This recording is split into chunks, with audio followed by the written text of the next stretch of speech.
All right, all right, all right. It's another Saturday night. Therefore, another Saturday night shoot the breeze. I want to thank everyone who participated last week. We had a good panel last week, good numbers. We had at the end, we had Cheryl, a black woman, joined us. We had War Drum join us for the first time. Really good stuff, and I hope that we can replicate that again this week and in the weeks to come. I could tell my sound is working, so that's good news for me. Um, with that said, thanks to everyone who was on the panel. Thanks for everyone who was in the chat, who added their thoughts to each prompt. And thank you guys for those of you who listened to the playback and you left your comments during the playback. I see the matron is out there. She was with us last week as well in the panel. Matron is saying greetings, everyone. Greetings to you too, matron. Thanks for being here. Make sure you guys are tuned in to the matron, by the way. And thanks to those who came in the playback and dropped a comment or two, interesting as they were. And I hope we can replicate that and improve upon that each week going forward. You know what it is. I like to come on here before the show starts officially and let you know what we're talking tonight.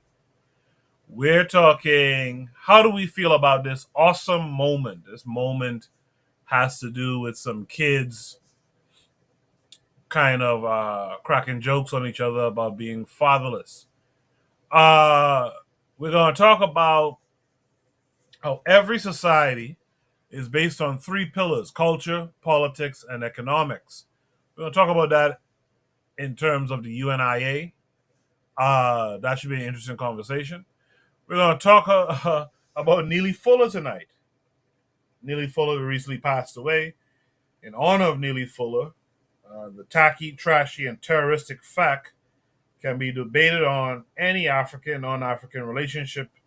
Like he said, we'll talk more about that later tonight. We're going to talk about DC Youngfly, who claimed, I'm from America, but I'm an African first. A lot of you might have paid attention. DC Youngfly was in, I believe, Ghana recently and having a good time and connecting and making it known that he was connecting to his African roots. And a lot of people, guess who?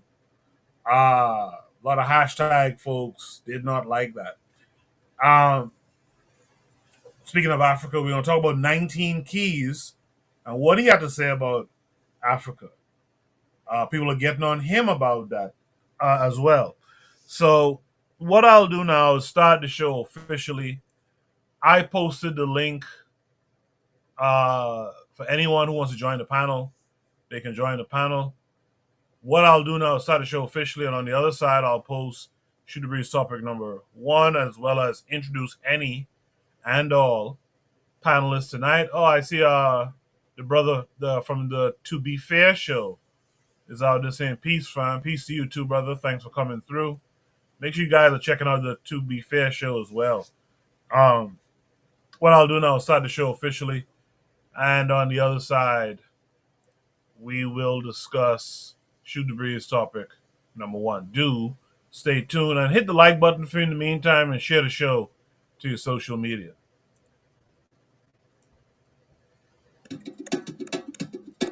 Hello there, dear listener. We hope you're enjoying this lovely discussion. If you're not already aware, this show is part of a podcast network called KWAZ Radio.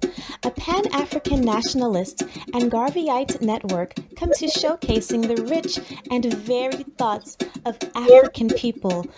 We have an exciting lineup of shows that we think you'll enjoy, including the Bitter Medicine Podcast. I think black people require too much buy-in.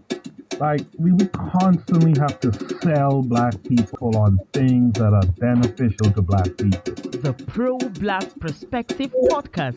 I'm fearful that our people are not really studying how to get ahead, and we're kind of, continually staying behind. The harsh reality podcast. To me, it don't matter. I think people are so dumbed down. It wouldn't matter what you reveal to them. They still are in the matrix. They in the simulation. They're going to keep doing what they did. They lemmings. So to me, it don't matter, man. The Learning Curve podcast. Sexual access has never given you economic empowerment. The only person who has ever been economically empowered by a sexual relationship is the wasp and his woman. The Cathedral Cheek Show. When we start rising up to fight for our own, I guarantee you they'll stop doing what they're doing. I guarantee you they would have let their brother go. They was waiting to see what black folks was going to do. Brother Bakari podcast. Black people love to claim folks that hate them, right? They're a slave master, and they are ashamed of who they really are. The Forecast Radio. Like, if you pray to the same deity as, like, your enemy, and that God blesses your enemy more than you may want to reconsider who you praying to, you know. And Tanzan, African Mind. Africans generally are welcoming of everyone. Sometimes, to my consternation, I think that they should be less, welcoming. If you love our podcast network, we would be grateful if you could rate and review us on Apple Podcasts. Follow us on social media, like and subscribe to our YouTube channel, and check out our website at www.kwazradio.com for more information. Thank you for tuning in. And now, back to the program.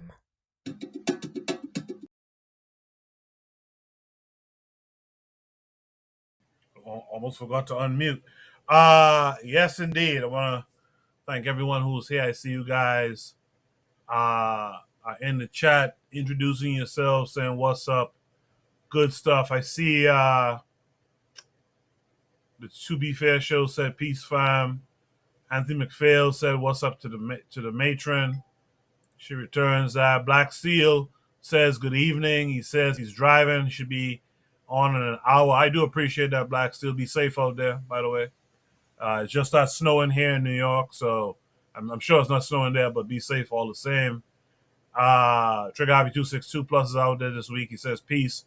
Was sick last week, so I couldn't make it, but here today. Thanks for coming through. Ditso is out there. He says passing by. Unfortunately, prior engagements won't be able to stay. No problem, sir. I understand that. Things come up. It's Saturday night, and you got things to do. I get it. But thanks for coming through and letting us know that you did at least pass by. Let me add for first panelist tonight. And again, if you want to join the panelists, click the link pinned to the top of the chat, and you too can be on the panel. My first panelist tonight is Buana. Buana, how are you this week?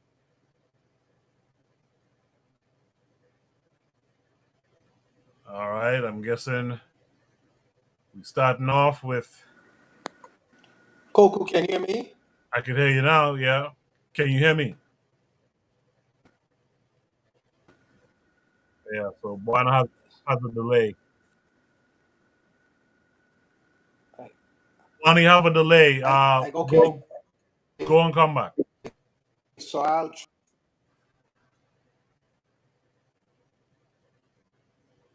Yeah. So, okay. So while Buana works on his sound there, I'm also trying a different browser this week. I want to see if people still have all these problems getting on. See if it's a browser issue. So Buana, step out, come back, and we'll talk to you soon. Daily affirmation by Pauline is out there saying good evening. Good evening to you too. Good to see you. You know what? Let me just start the show with Shoot the Breeze topic number 1 as we await for others to join the panel tonight. Shoot the Breeze topic number 1 says, how do you feel about this awesome moment? This awesome moment comes with a link to YouTube. Let me share it with you guys. Make sure you guys can see it. That's one thing I don't like with this system. Anthony, can you hear me in the back there? Oh, it looks like he can. Let me add you to the scene. Hold on.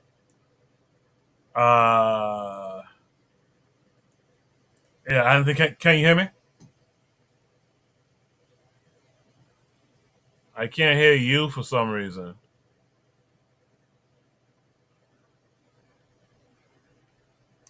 Let me see. Can you hear me? Yes, sir. Yes, sir. I can hear you now. Yeah, there you go. Hey, you gonna have to mute me and unmute me, Coco. All right, no problem. No problem. Okay. All right. All right. Thanks for coming through. Yeah, let me go hook it up in the house. Let me see if Buana can hear us. Buana, can you hear us? I can hear you. Can you hear me? Yes, sir. Yes, sir. Wonderful, wonderful. Okay. Yes, sir. How are you this week, Buana? I'm good, man. I'm good. I hope all the brothers are good. You know, it's a good week. And happy Black History Month to all my African American brothers and sisters. I know this is your month. Absolutely, absolutely. Thanks for being here again. So, like I said, Shoot the Breeze topic number one says, how do you feel about this awesome moment that takes us to YouTube? So what I'll do is I'll play the video, and then I'll play it twice because it's a short, and then we'll discuss it. If I say right now, hey Siri, call dad, is it somebody in your phone gonna get called? Okay, call your father, I call my father. Let's see who pick up first. Call your dad, I call my dad. Who dad picking up first? Put my phone there, bro. Toss it, bro. Niggas going dad for dad. Who dad? We going dad for dad right now. Dad for We going dad for dad. And what's your dad name on his phone? Is it no name? Because he's not there? Mine say dad. Call your dad first. I say no more. So we call at the same time. All right, 3, 2, 1, go. Speakers. I gotta go back my dad this year. This shit ain't even up. Come on, Pop. Hold up. Oh shit. Oh shit. We ain't got dads? Hold up. Come on, bro. Hello? Yo, what up now?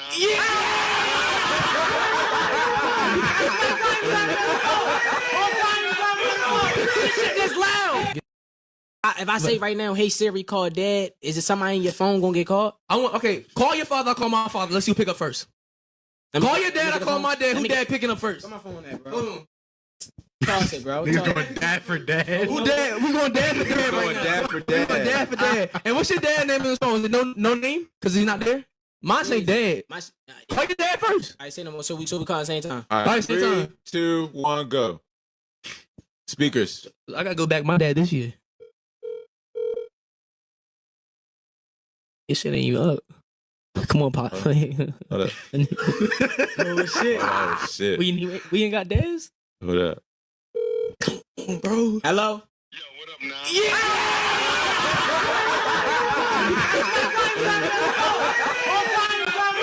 This shit is loud. If I say right now, hey Siri, call dad, is it somebody in your phone gonna get called?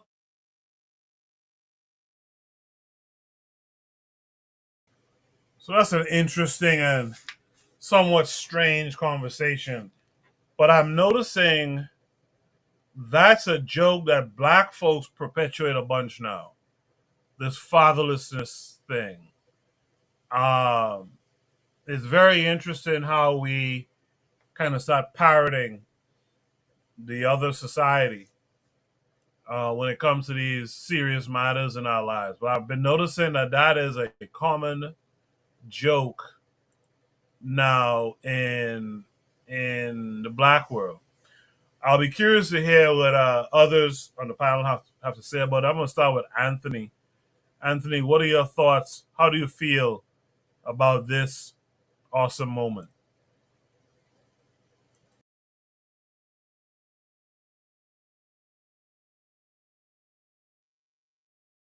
Yeah, you can hear me? Yes, sir. Yes, Hey, sir. y'all hear me? Okay, yeah. I don't know. I kind of got mixed feelings about it, man. I know sometimes you like to laugh and everything, have a little joke, but but see, that was my experience growing up, man. Not having a father around all the time, for the most of the time. But yeah, yeah, it was all right, man. He had at least his daddy picked up. You know what I'm saying? His dad picked up, so man. But yeah, I think also though, man, that's the kind of thing that we need to get up out of, though, man. You know, like you said, we mimicking some other people's bullshit, man, and at the same time, it's we basically talking about ourselves, you know, everybody else. You know what I'm saying? And yeah, it kind of I'm kind of a little bit emotional about that, man. So yeah, that's all I'm gonna say about that, man. Yeah, sorry about that, Anthony. I didn't mean to cause any distress or what have you, but yeah, that's the thing. It's a serious topic that can be emotional for many, and now we've turned that into a joke. I think it's kind of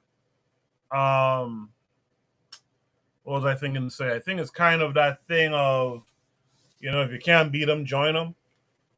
And so now we are at the point of they finger wagged us, right, about not having fathers. Meanwhile, they're the ones who, in large part, caused us to not have fathers around. And now because we can't beat them, we join them.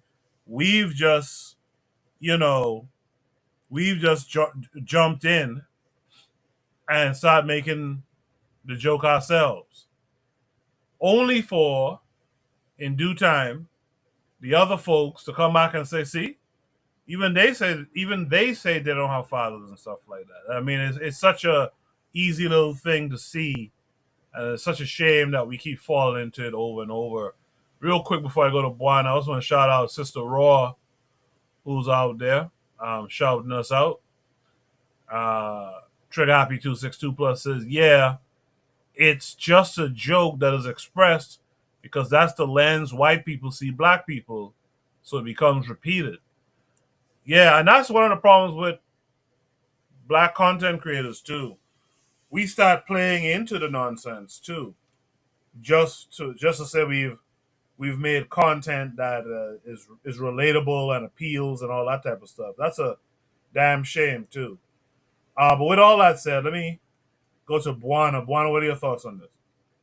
Yeah, to Coco, when you are a content creator, sometimes you try to not swim against the stream. You try to swim with the stream because it's more profitable. Because this is the cultural thinking of what many people may think and perceive.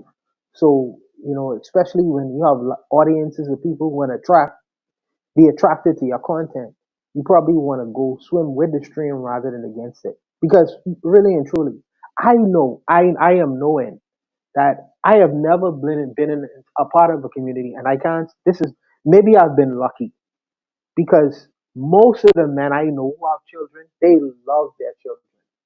They love their children, and to think I have not been a part of a community where men have not been a part of my community. For me even to believe, if when my father was alive, he used to love to hear from me. Absolutely love to hear from me. It's a joke to think that my father wouldn't pick up the phone if he see my name and I'm calling him. That's not my reality. That's not been my reality, and that's not the reality of many black men. There are people who may have jumped out of their responsibility of fatherhood and things of that nature, but that's not been my reality.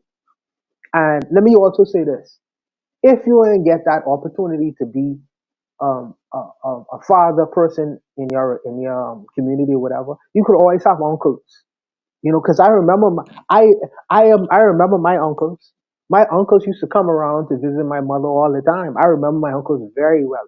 So it's always been male role models around, granddads. People who take up the weight or responsibility of manhood within our community when the men uh, don't live up to the bill as far as being responsible. So I have always looked around within my community and been able to see maleness around me, maleness around me. But maybe I'm lucky because I have never had the situation where, it's like my dad wasn't around and things of that nature. And I can't see me doing that, me not being a good uncle or me not being fulfilling that role, carrying on the tradition of that. So that has not been my reality. So I maybe can't, I'm not the best person to speak to that. I'm not the best. And even in my community, I've always seen fathers, always reckoned seeing them. Now you have people who don't live up to that expectations. As I get older, I recognize that, but that has not been the greater portion of my reality at all. So if the white community in America says that about the black, they don't know. They don't, maybe they do know what they're talking about, but that's not been my reality. Black men love their children, absolutely. So I leave it at that, Coco. Now, but I appreciate what you said there. Um, being from the same place you're from, uh, I really could agree with what you said. I mean, there were some scallywags, of course, but for the most part, and like you said, there were uncles or something around too. Uh, Cheryl said she didn't see the video. She says greetings, and Jose said what's up. Jose actually hits the second part of what I was going to touch on. So first, I'm going to play it again because it's short. And then I'm going to touch on what Jose is talking about in the chat, and then I think Anthony may want to say something. So I'll unmute Anthony in a second. So first, let me play it again, and then we'll discuss the second half of it. I gotta go back my dad this year. Hey Siri, call dad. Is it somebody in your phone gonna get called? Okay, call your father. I call my father. Let's see who pick up first. Call your dad. I call my dad. Who dad picking up first? Put my phone there, bro. Boom. Toss it, bro. Niggas going dad for dad. Who dad? We going dad for dad right now. Dad for We going dad. dad for dad. And what's your dad name on his phone? Is it no name? Cause he's not there. Mine say dad. Call your dad first. I say no more. So we call at the same time. All right, same 3, time. 2, 1, go. Speakers. I gotta go back my dad this year. This shit ain't you up. Come on, Pop. Hold up. Oh shit. Oh shit. We ain't got dads? Hold up. Bro. Hello? Yo, what up now?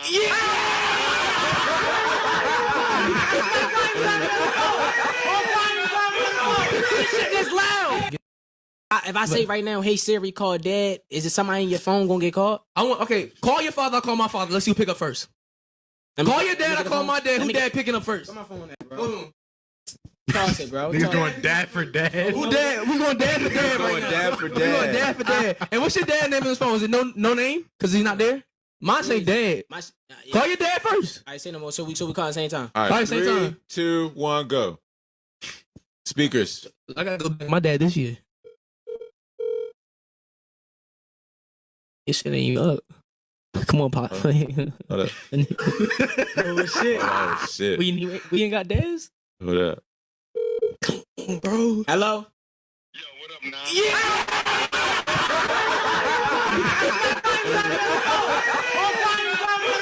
This shit is loud.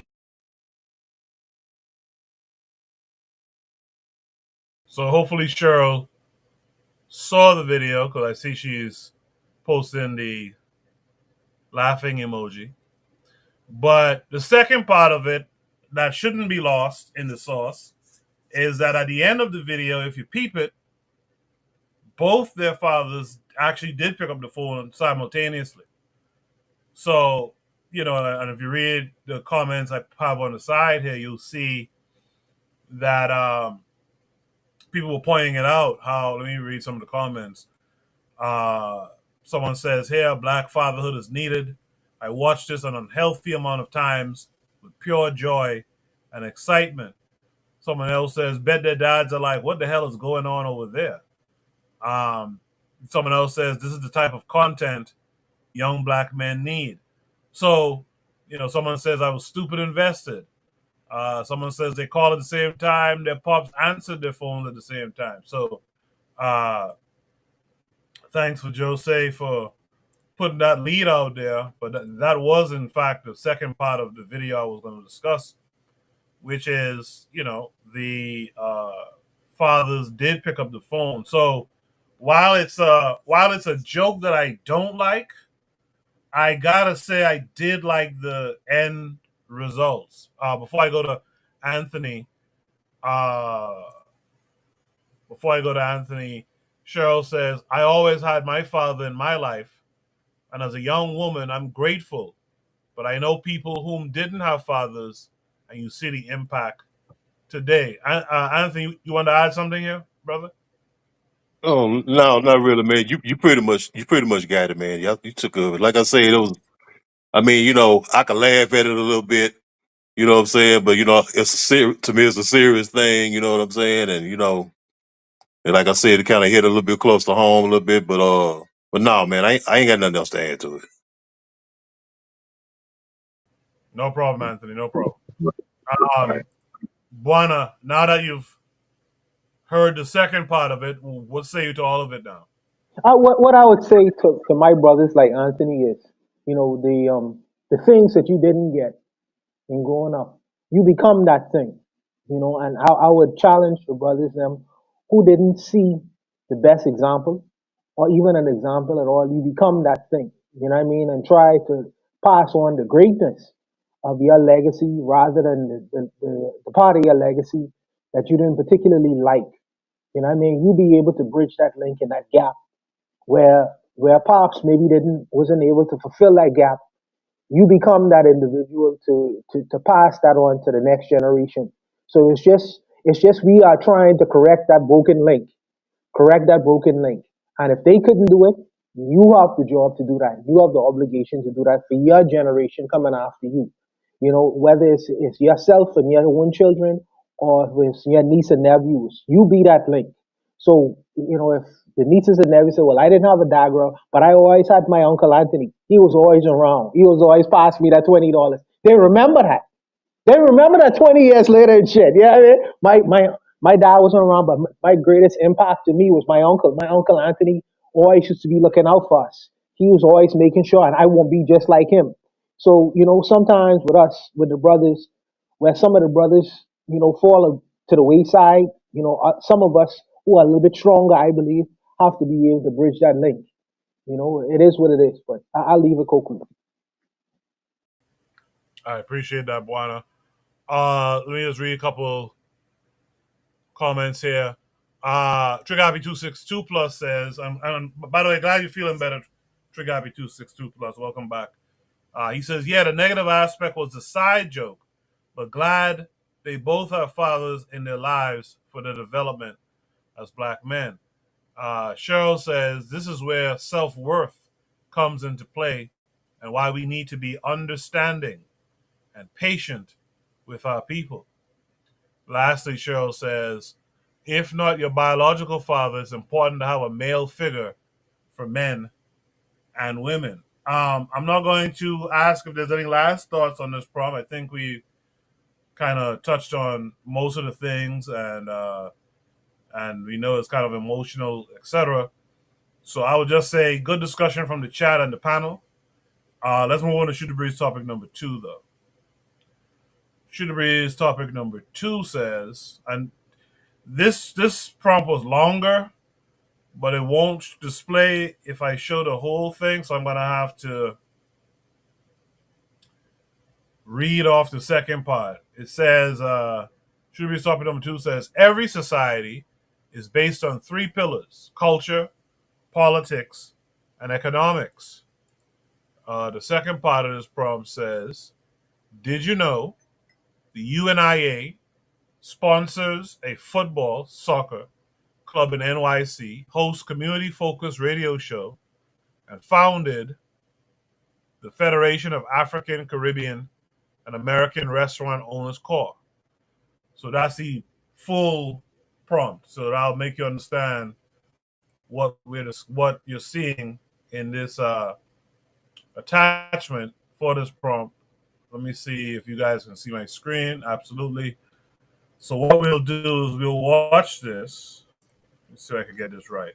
We'll watch this and then we'll discuss. for articulating that. And now just moving to today, and you mentioned it. Now, you've started, first of all, I'm going to ask you two questions. What has been the response to the movement, UNIA today? And what are some of the projects of which you've mentioned, and so people can understand what you're doing, that you're actually doing some concrete things in the spirit of the great Marcus Messiah Garvey? Who would like to? Okay.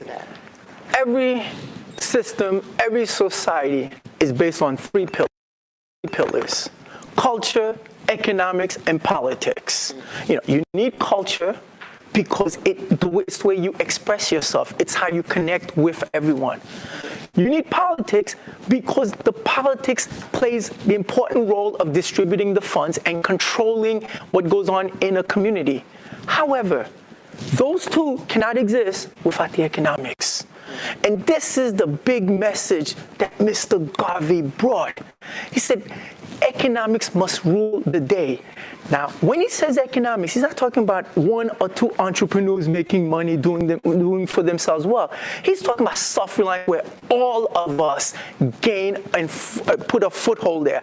So now, to respond to your question, what has been the response? Well, let me say this. What has the UNIA been doing recently?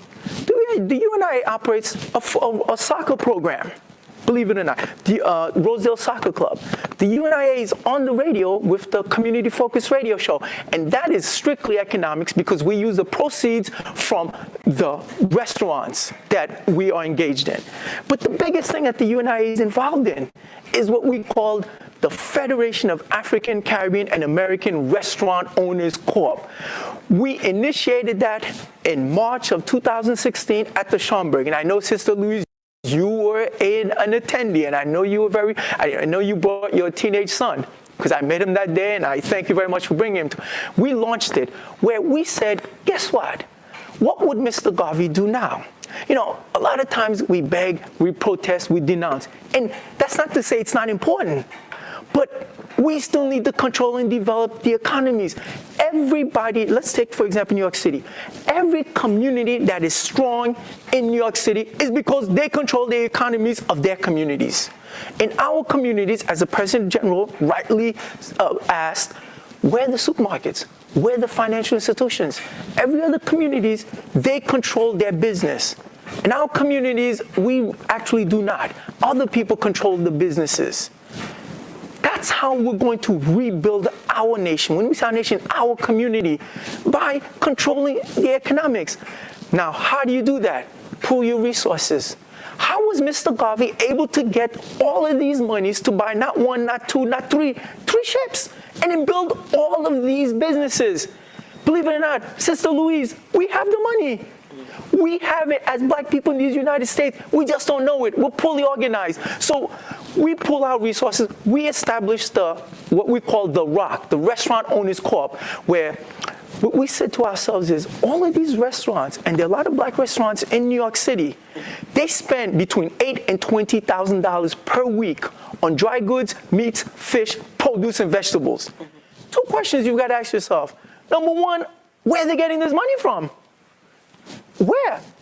Only from the people, us. We support and patronize these restaurants. So if they're in business, they're funding it, and they must get that money from us. So the second question is, if we're spending all that type of money, $8,000 to $20,000, let's assume $10,000 per week, let's assume 100 restaurants, and let's assume 52 weeks. That's $52 million. It's being spent, so we have it. So why don't we pull these resources, control ourselves, eliminate the middleman, and create wealth for our benefit, create employment. This way we increase the capacity of our community. That's exactly what we've done. President General? To answer your question, people response. Were you at the Schomburg? Oh, yes, I was. When I asked for investors to come on stage to invest their money, not forcing them, what you thought of that? Well, it was a It was a beautiful event. I mean, I remember it was, first of all, the house was packed. I mean, it was standing room only. People from all over the community came. You asked people to come to the stage, and certainly you asked for one month. But I mean, people came in droves. It was like everyone knew it was like a stand. It wasn't just, they weren't making a commitment for themselves. It was like they were making this commitment for their families, for their children. So just the energy in the room, and that was just tremendous. And then, as you said, I had the opportunity to go and to actually go to visit FACA, the headquarters, and just to see what you took from that afternoon till now to have this warehouse filled with this, that employs people within the community, that provides various businesses with, as well as individuals, with food and produce that they could, get right in the community. It definitely is an example of what Garvey's, the Honorable Marcus Messiah Garvey's vision is. So I just wanted to. President General, can I ask you a question? Yes. Did we create anything new? No. All we did is to follow the black prints that were laid out specifically for us. And since that evening, that's the type of responses we have been getting. Whether it's in Atlanta, whether it's in Chicago, Kingston, or Liberia, in Haiti, that's the type of responses we have been getting, because our people are looking for a better tomorrow. And we are presenting that to them, where they can be a part of a better tomorrow. Not just for me, but for all of us. And that's what we are bringing. And our people are feeling it. They have been looking for this for the longest time. And it's amazing. Some people had said when we started, if you get X amount of black people to invest $50,000 together, you'd be lucky. Sister, we have done that over and over and over. So that's the type of responses we have been getting. Thank you. Wow. Well, I was going to say we're going to actually hold it. We're going to revisit this again in part 2. But I just want you to give a phone number. If anyone who's interested in finding out more information on this part, can you please share a number? Sure. If anyone would like to get together with us to discuss UNIA, you can reach me at 718-570-7350. Again, 718-570-7350. And The Rock, the Restaurant Owners Corp., it's located at 13205 Merrick Boulevard. However, it's inside of Belknap Street. Again, 13205 Merrick Boulevard, inside of Belknap Street, Jamaica, New York, 11434. Again, the phone number, please call me 24/7, 718-570-7350. All right.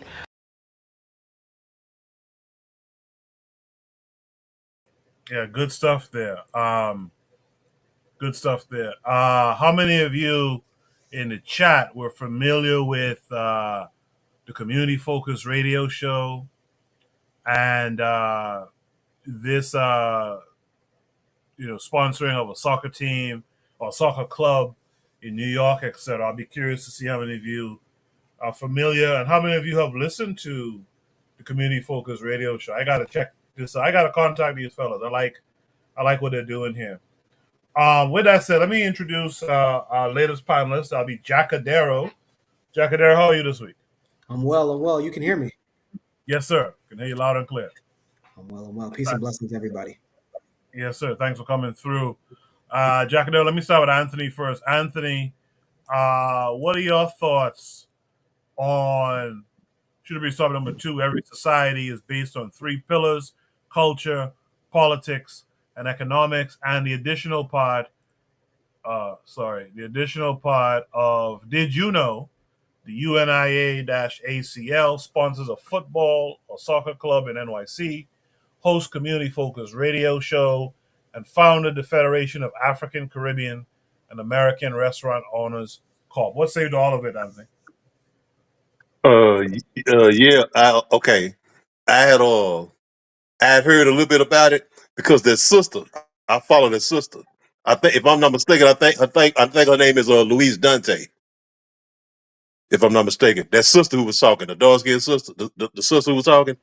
Okay. I think her name is Louise Dante. I know she's based out of New York, and she has a show that's on YouTube called Cultural Caravan. Well, anyway, because I've been following her Well, again, on that, for a few years, and yeah, I kind of heard some about that. I had heard about that about the economic thing that they thing that they had together with all of the business owners, and I think I had heard somebody was talking about the sports teams, man. I think I was it was this another sister I know was on Omawale Africa show. You know, Omawale was a UNIA member, and she was talking about some of the things that they were doing now. So I kind of heard a little bit about it. Yeah, but yeah, I agree with those principles, man. 100%, man. I mean, this is what I think about it, man. You know, Marcus Garvey was so far ahead of his time, man. That brother was brilliant, man. He was brilliant. I mean, you know, just everything. I mean, how he laid out his organization, him and his wife and the other people who helped him build the organization. But you know, remember before he founded the organization, man, he went all around the African world, man. You know, around the black world in the Americas, man. He went to South America, Central America, all over the Caribbean.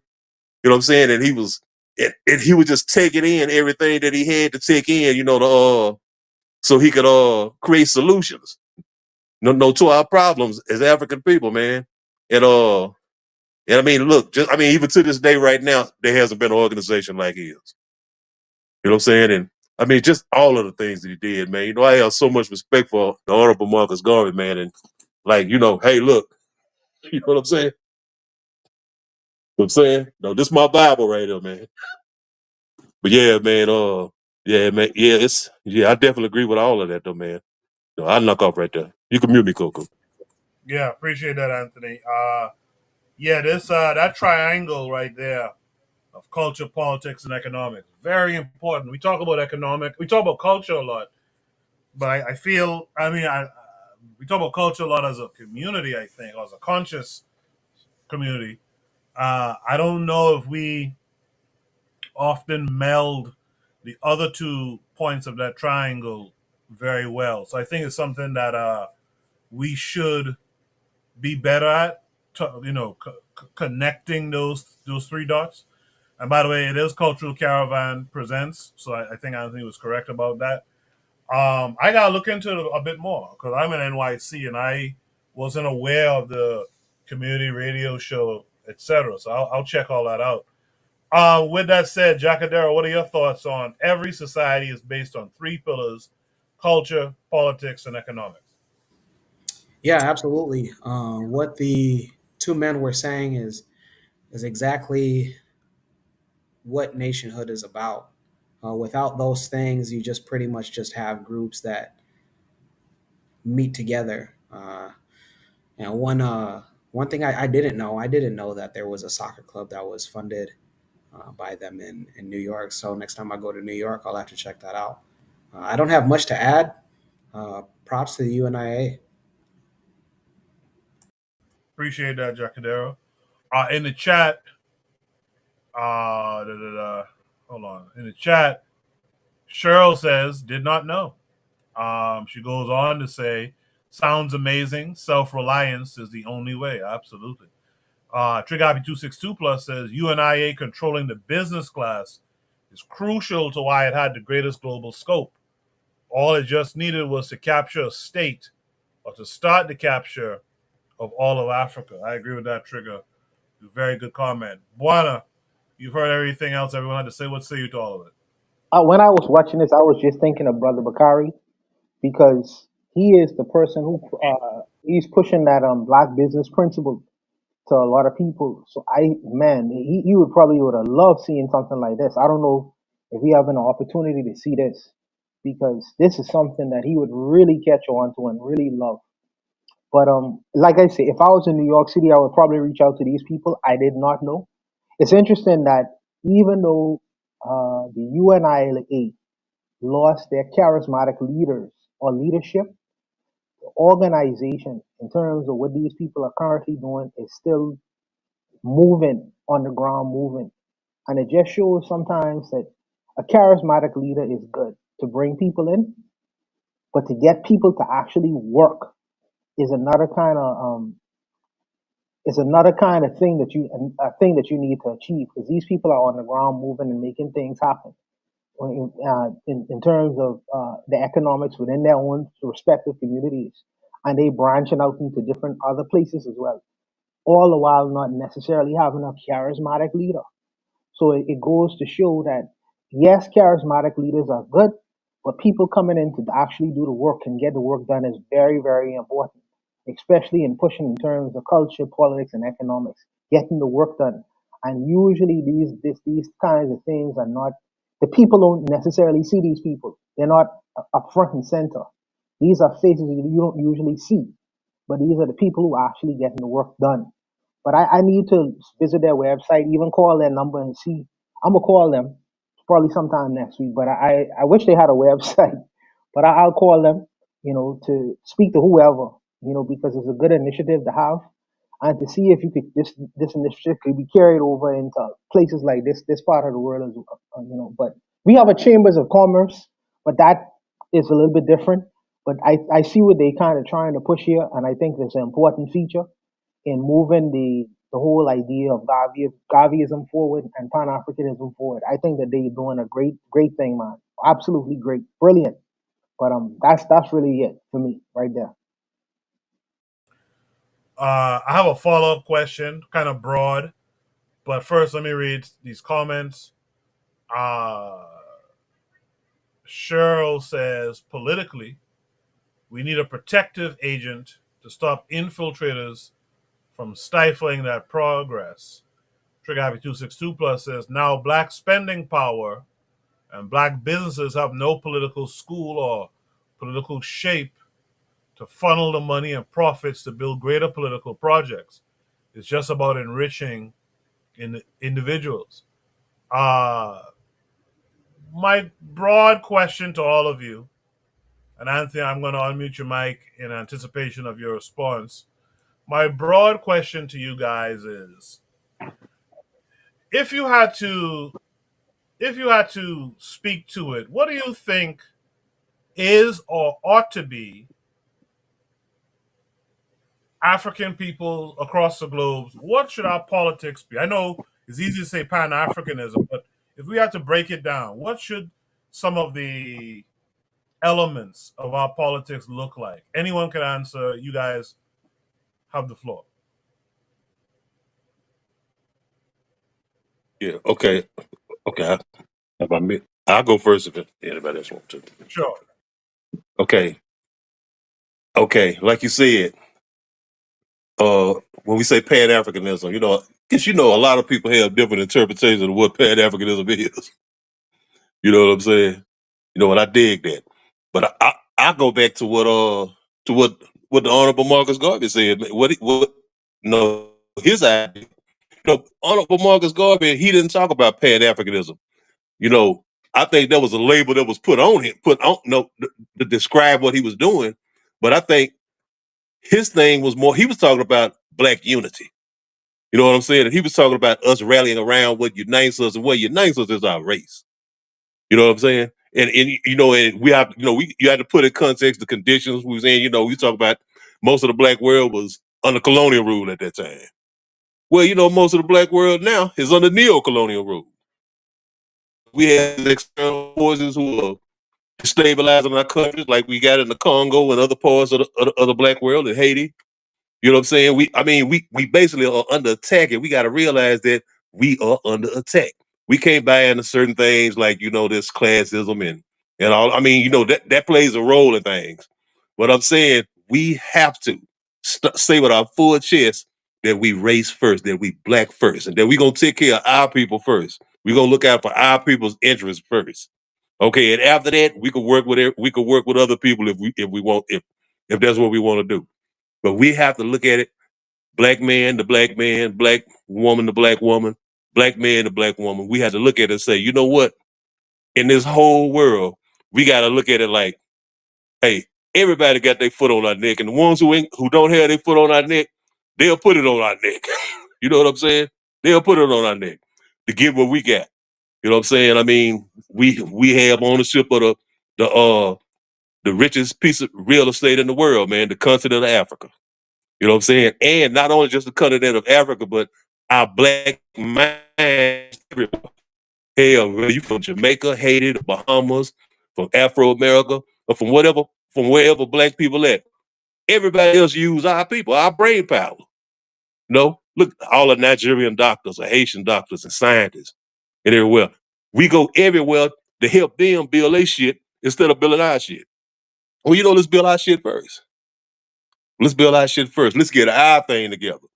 And then if we could work with other people to help the larger world community, whatever, that's cool. But we got to start saying it with our full chest that I'm for me. You know what I'm saying? I'm gonna help Black Louisiana out first. I'm gonna help Black America out. You know, and I'm gonna go over to my brothers in the Bahamas and see what they need some help. And to my brothers in Haiti, you know, and everywhere in the African continent, and everywhere we at. You know, I'm gonna go take my skills over there to help build over there. You know, they bring their skills over here to help us over here. I think we gotta prioritize this. We gotta get out of this thing where we think, well, if we say black first, race first, everybody gonna look at us and oh, there they go with that racist shit. Man, the hell with that. The hell with that. Hey, they do the same damn thing. They do the same thing. What Elon Musk, he from South Africa, he a colonizer from South Africa. What he did, he came over here and told Trump, hey man, you know, them Negroes over there doing some foul shit. They trying to take the land back from us white folks. Hey, you know, you our big brother, our big white brother over here. Come over here and help us. Well, we got to do the same damn shit. We got to help each other. You know what I'm saying? We got to do what we got to do to help each other. That's where I look at. We gotta don't worry about okay, oh, they're gonna call me. I don't give a damn what nobody call me. I'm a racist. If you think I'm a racist, okay, that's cool. But I'm gonna be a racist who love my people and look out for my people. I am a plane right there, folks. Appreciate that, Anthony. Buana Jacadero, go ahead. Well, I'll go since Jacadero is thinking about it. I reiterate the words of Anthony. Race first is an important politic, and with the analogy he used the analogy of Elon Musk. The leader of the so-called free world is basically letting you know it's race first. It's race first. It's race first, and really and truly race alone. That's his perspective. I don't take it to that level because I understand that we live in a global world and we'll have to do business with other people. But he says race first. It don't mean for all the humanists out there, no more white dad, no more Chinese, no more Mexicans. He just said you come first before everyone else. And if everyone else is practicing that politics, you should be too. Now, when I say that, this man used the term. We say culture, politics, and economics. For the American black man was brought up under a capitalist system. So his economics will be different from other black people's economics. Like the black man from Cuba. The black man from Cuba say, well, my politics is communism or socialism. And then somebody from the valley say, well, maybe my economics and how we want to take out our economics is between socialism and capitalism. And so now we'll be in a fight. But if we say get collectively, you know what, bump all that race first. The politics aside, the economics aside, race first. Race first. You may be an American from America. I may be a black Cuban from Cuba. But when you come to Cuba, come to my restaurant before you go to the white Cuban restaurant. Come to my restaurant first. Before you stay at a white bed and breakfast, you come to find where I stay and stay at a black bed and breakfast first. This is the kind of politics, and the same thing go, in the opposite way. If I come to the Americas, before I go to McDonald's, I go into BB King's home chicken shack grill. Yeah, I go into his place before I go anywhere else first. So we'll be able to stave off the differences that we have in our economics. It's the same thing with politics and culture. Down the line, if you got to find the Christians If you gotta find a church in the Americas and you're from America, you find your black church first before you go to Billy Graham Church. Go find TD Church, Jake Church before you go there. So it should spill into all other aspects of how you practice your humanness in this world. And if someone comes to question you and say, well, we are all human beings, just remind them, yes, we are human beings, but we are in a competition with one another. So if we in a competition with one another, someone has to win that competition. And I would rather it be me, because all the examples historically before me says that if it's not me, the people who gonna win the race, they're gonna oppress people who look like me and call me a monkey and then put me in a human zoo. So I must win this race first. We can practice humanism afterwards, but I must win this race since we're in a competition together with one another. So I think that it is an important feature to say race first. And that for me, I understand why he says that. But that's my opinions about it. Wanna real quick, Trigger 262 Plus in the chat says the black man from Cuba may not even identify as black because of Cuba's emphasis on being a non-racialist country. You have any thoughts on that? Here's the issue with that.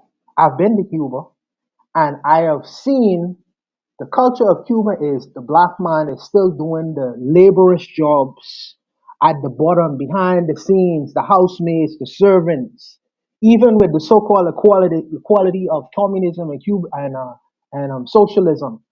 It's interesting that with all these ideas of equality, they are still positioned at the bottom, at the bottom of the bottom.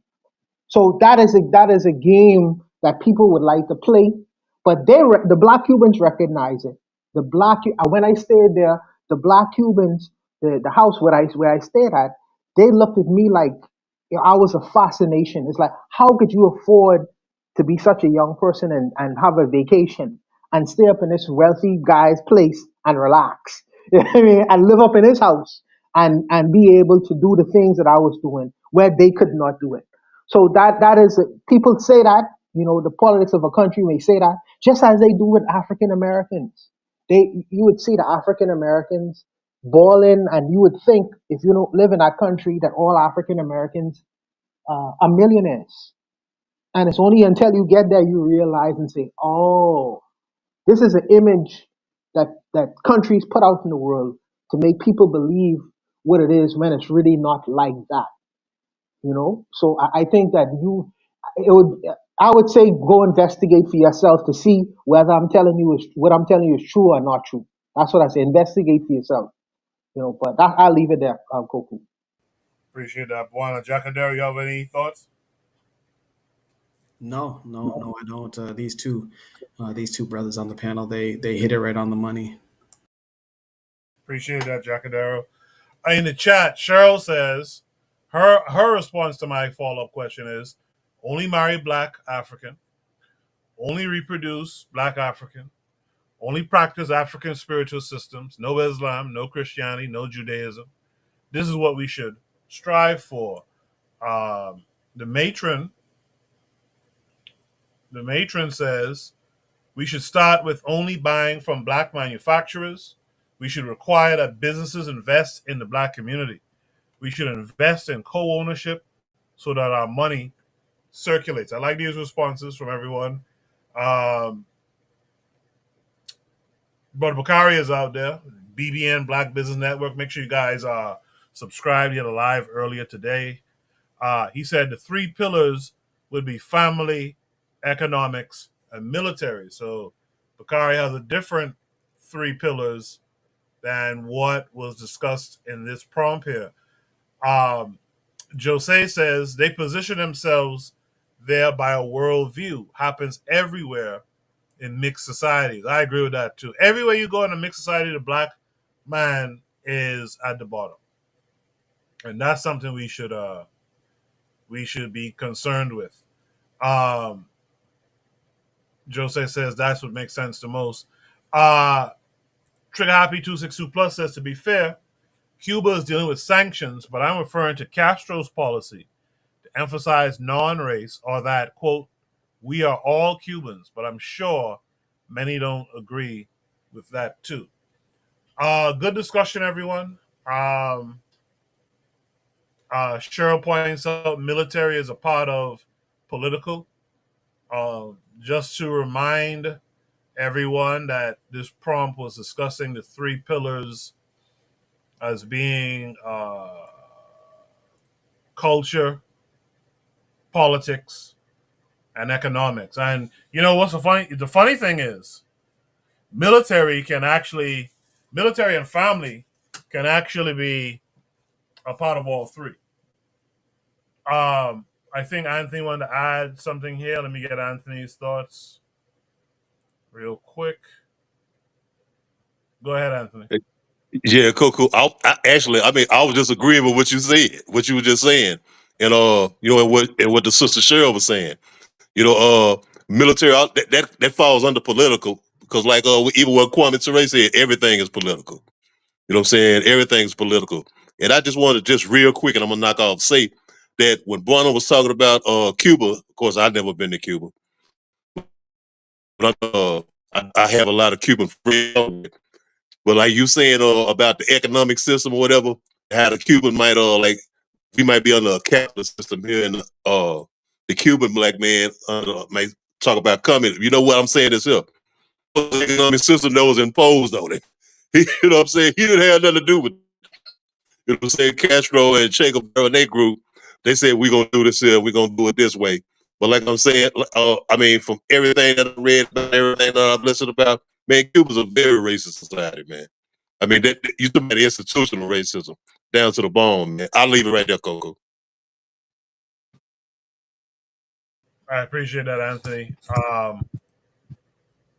I will provide triggers out there. And she says, and family is culture. Yeah, family. Let me tell you something. Military is culture. Look at these white folks. Military is a part of their culture. You know what I mean? So yeah, I agree with Bakari, but I think it is a part of these three tenets that was produced here: culture, that's family and military, politics, and something Anthony just said. I remember when I first heard, it was many years ago now, many years ago. I first heard Kwame Ture says everything is political. That struck me when I heard as a young guy, early 20s, and that struck me a lot. It changed how I viewed the world too. You see, like a lot of people will look at religion and say, "Oh, religion is just my belief." No, even what you believe in is political, right? And the idea of reverting back to African spirituality is a political move, and we have to be about those politics. I feel. Is there any last thoughts on this prompt before I move on? Okay. So this is I'm going to go to Shoot the Breeze topic number 3, I guess. And this is a long prompt. Again, guys, if you're going to post prompts, please cut them down to like 2 sentences because this program doesn't allow for long paragraphs to be posted. But I guess while I'm trying to figure this out, a couple people commented, so let me try to catch those comments. Trigger says all religions are pan states, to add to that. Cheryl says everything is political down to your choice in spouse. Absolutely. When I first heard Kwame Ture said that, it made me think of all those things. Like everything you do is a political choice. And I think that's what we have to really start emphasizing to our people, that, when you become a bunny chaser or whatever they call it, a swirler and all this kind of stuff, that's bad African politics. That's bad African politics. We got to tighten up on that. Brother Bakari, BBN Black Business Network, says military is never discussed by our people unless we're discussing white military. I agree, and that's a shortcoming on our part too.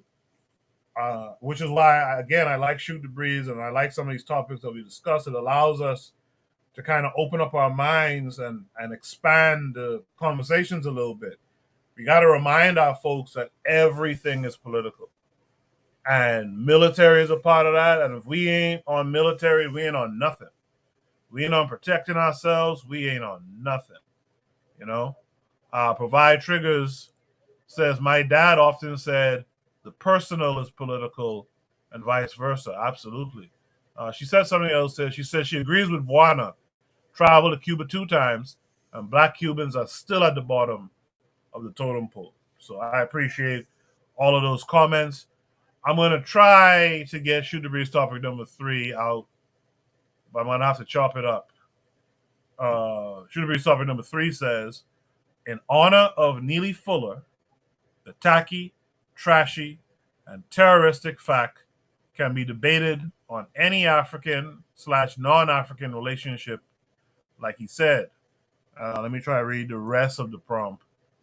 The next part says the best one gets out of it is tacky. Apply to love, work, neighbors, clubs, friendships. It don't matter.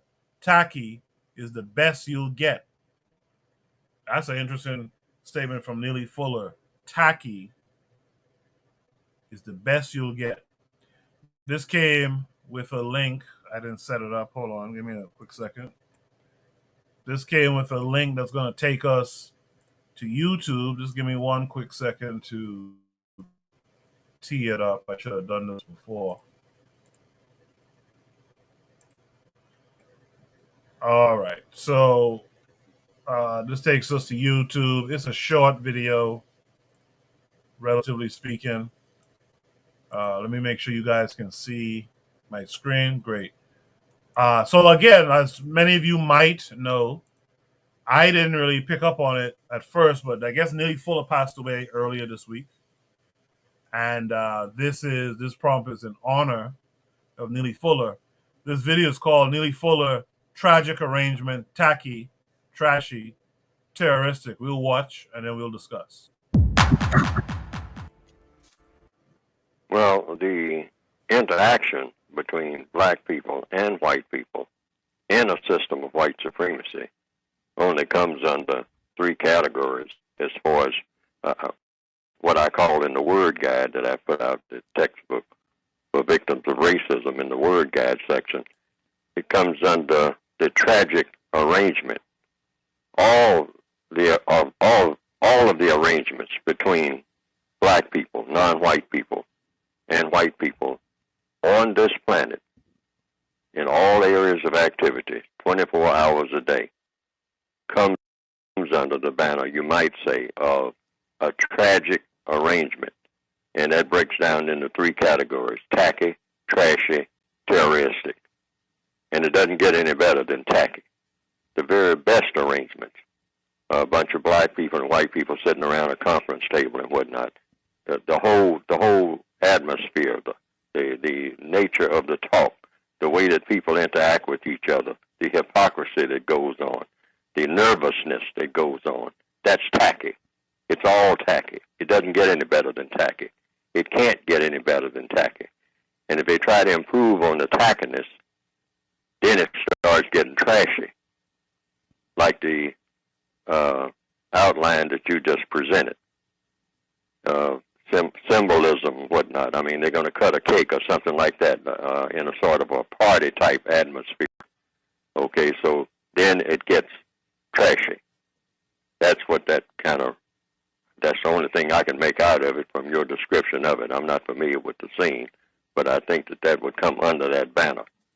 It went from tacky to trashy, if it ever was at the first stage in the first place, which would be tacky.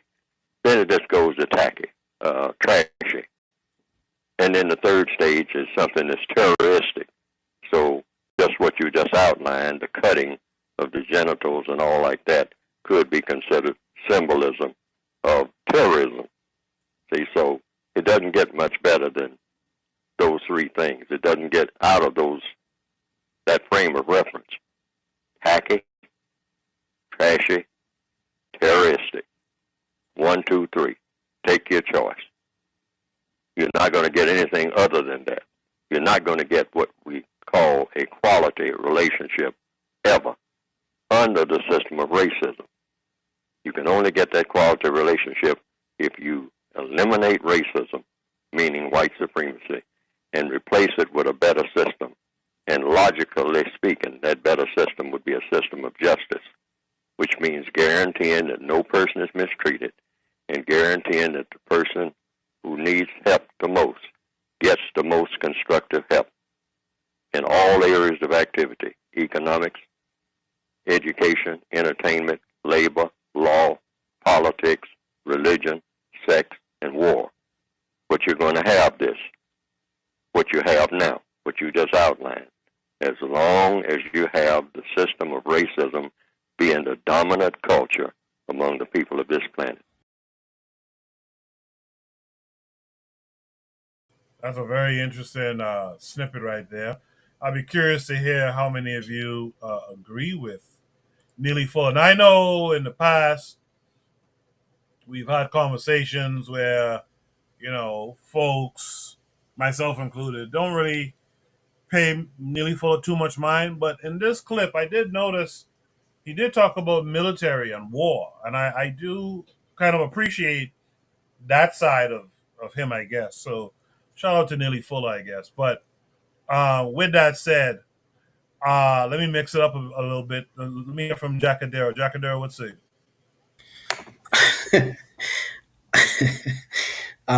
Man, I just like the last one. I don't have too much to add. Yeah, I don't have too much to add on this. Rest in peace, Nelly Fuller. Jackadero, are you familiar with Neely Fuller before this prompt? Just from you guys talking about him, yeah, that's about it. I've never read any of his works. Okay, I got you. Let me go to Buana. Buana, what's it? I think that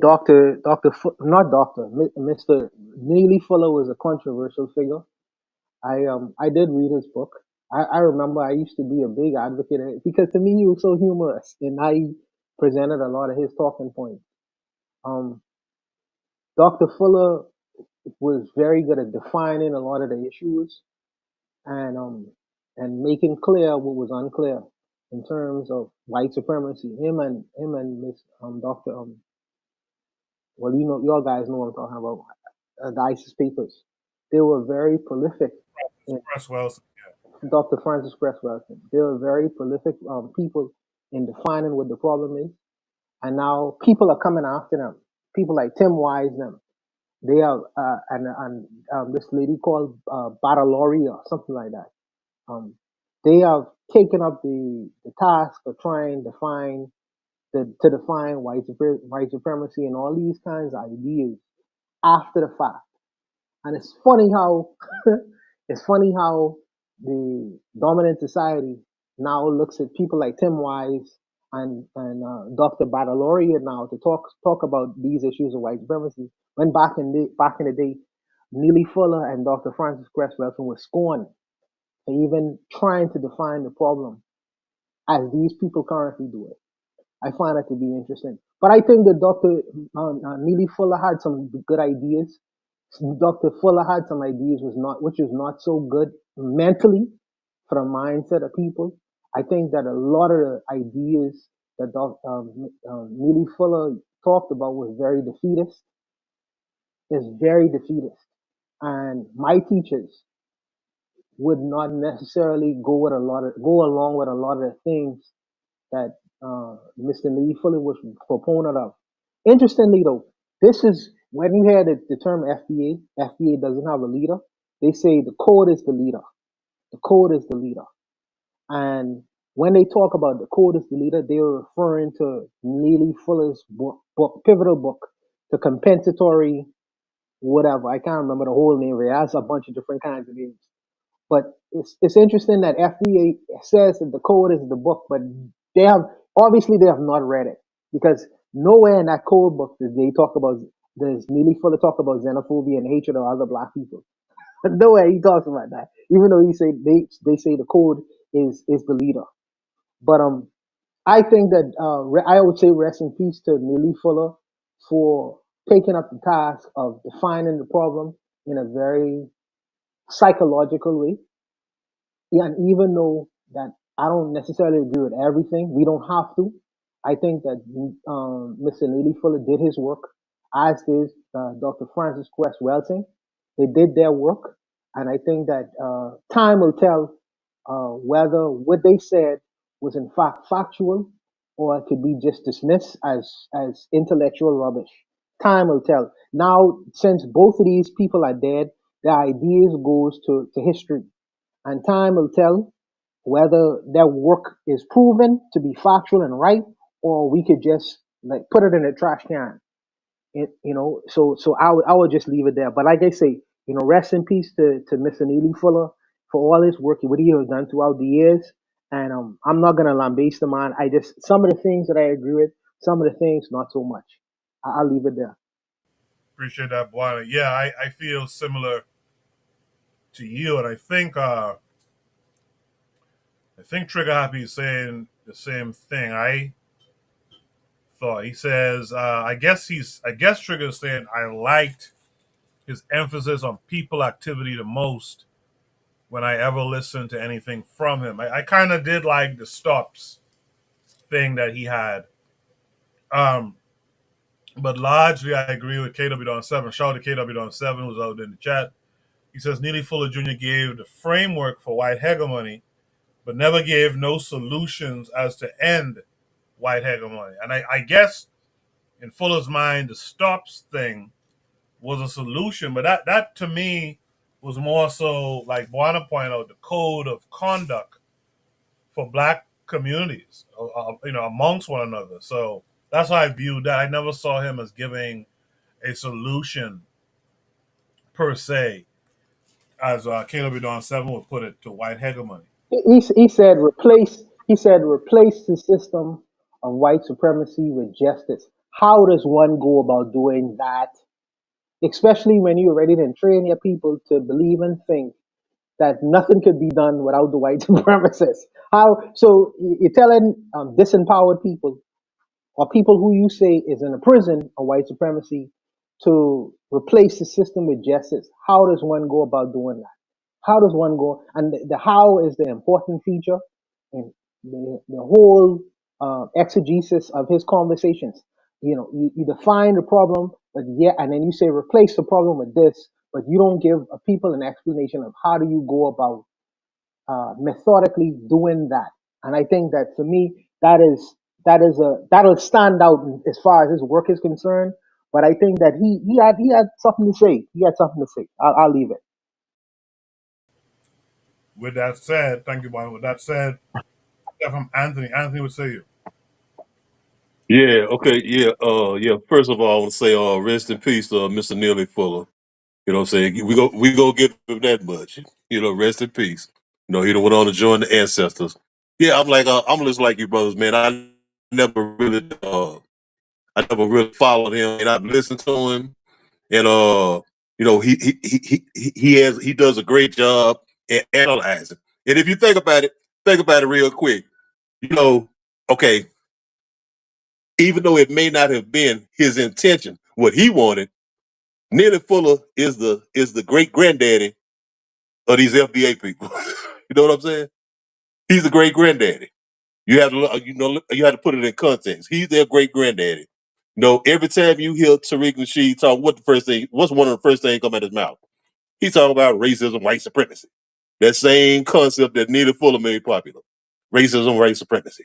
You know what I'm saying? But like you said, he don't give you no solutions. Now, what he just said then, we talk about you got to replace the system. But I mean, okay, you look at that on one level, but the real level, the only way to replace that system is you got to kill the perpetrator of the system. And in Neely Fuller's mind, that was something that we can't do. We outnumber, we outgun, like you said, a defeatist mentality. You know what I'm saying? And that's what I always thought about. I said, this is some defeatist shit. And that's why I never could get behind some of the things that he talked about. You know what I'm saying? I mean, yeah, we really don't need, okay, it's good you analyze the system and showed us what it is. But hell, we done live the system. We know what the hell it is. You know what I'm saying?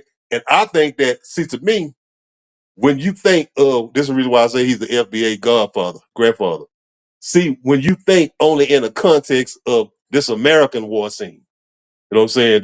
This American part of the war. You know what I'm saying? You thinking only in this part, in this concept.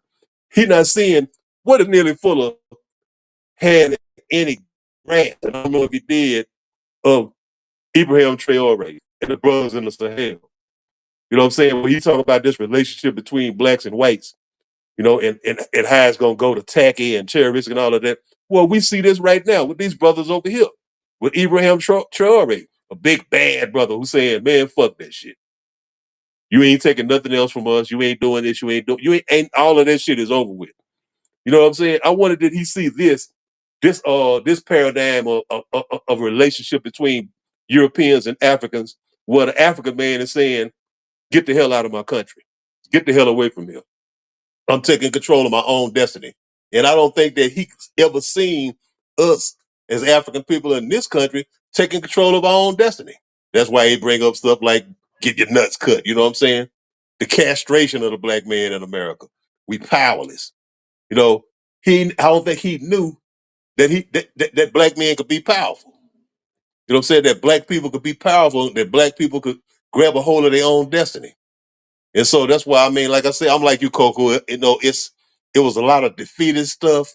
And like and like you said, I mean, how you gonna tell the people what they got to do to overthrow this when at the same time you saying they ain't gonna never overthrow this? So like I say, rest in peace to him. You know what I'm saying? Every once in a while he said one or two good things. You know what I'm saying? But like he mostly to me was like hell, like an Al Sharpton type figure. Al Sharpton would see shit everywhere and go and bring attention to it. But hell, how many times you seen him solving the problem? You know what I'm saying? Oh, hey, look, they doing over here. You know what I'm saying? Look what they doing over here. Look what they doing over here. He's like a Ben Crump or something. You know what I'm saying? But I mean, what you gonna do to solve the problem? What you gonna offer us to solve give us solutions? And so yeah, man, like I said, rest in peace to him, man. But yeah, uh nah, man, I didn't really buy into much of what he said, all of that, especially, the defeatist kind of stuff. Man, I knock off right there. Appreciate that, Anthony. Provide triggers for evolution. The chat says, I think Neely has given us an analytical framework for examining our own psychology in this clip. When we share space with white folks, it's up to us to self-examine and make attempts at meeting the challenges to our own self-determination. Trigger Happy 262 Plus says Neely Fuller is the first Afro pessimist. That's how I think about him.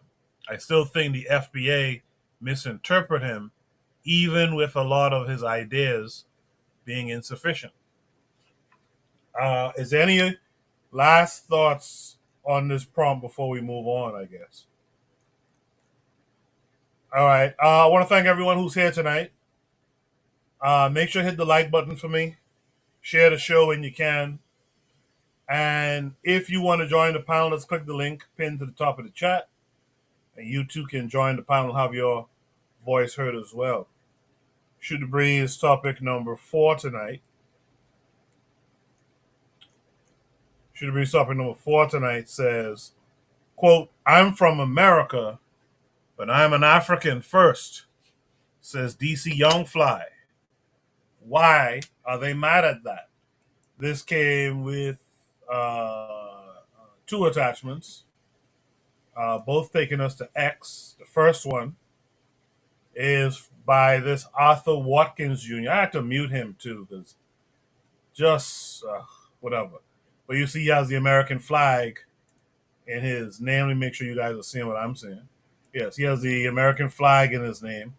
He says, I guess I will never see DC Young fly the same way again. This is what Pan-Africanism does to the brain. So we'll watch the short video, maybe twice, and then we'll discuss it. I'm from America, but I'm an African first. I love the way y'all embraced me when I came home. This is my first place, and this where I want to belong.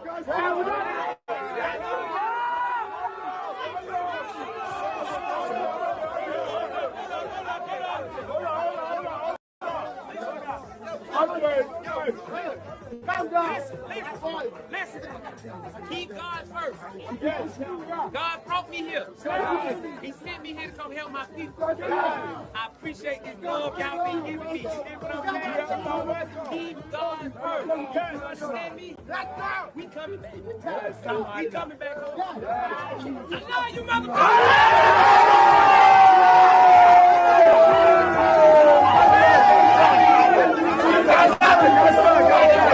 I'm from America, but I'm an African first. I love the way y'all embraced me when I came home. This is my first place, and this where I want to belong.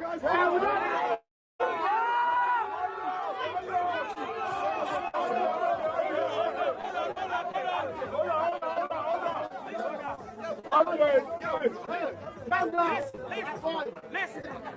Keep God first. God brought me here. He sent me here to come help my people. I appreciate this love y'all been giving me. Keep God first. You understand me? We coming back. We coming back home. I love you,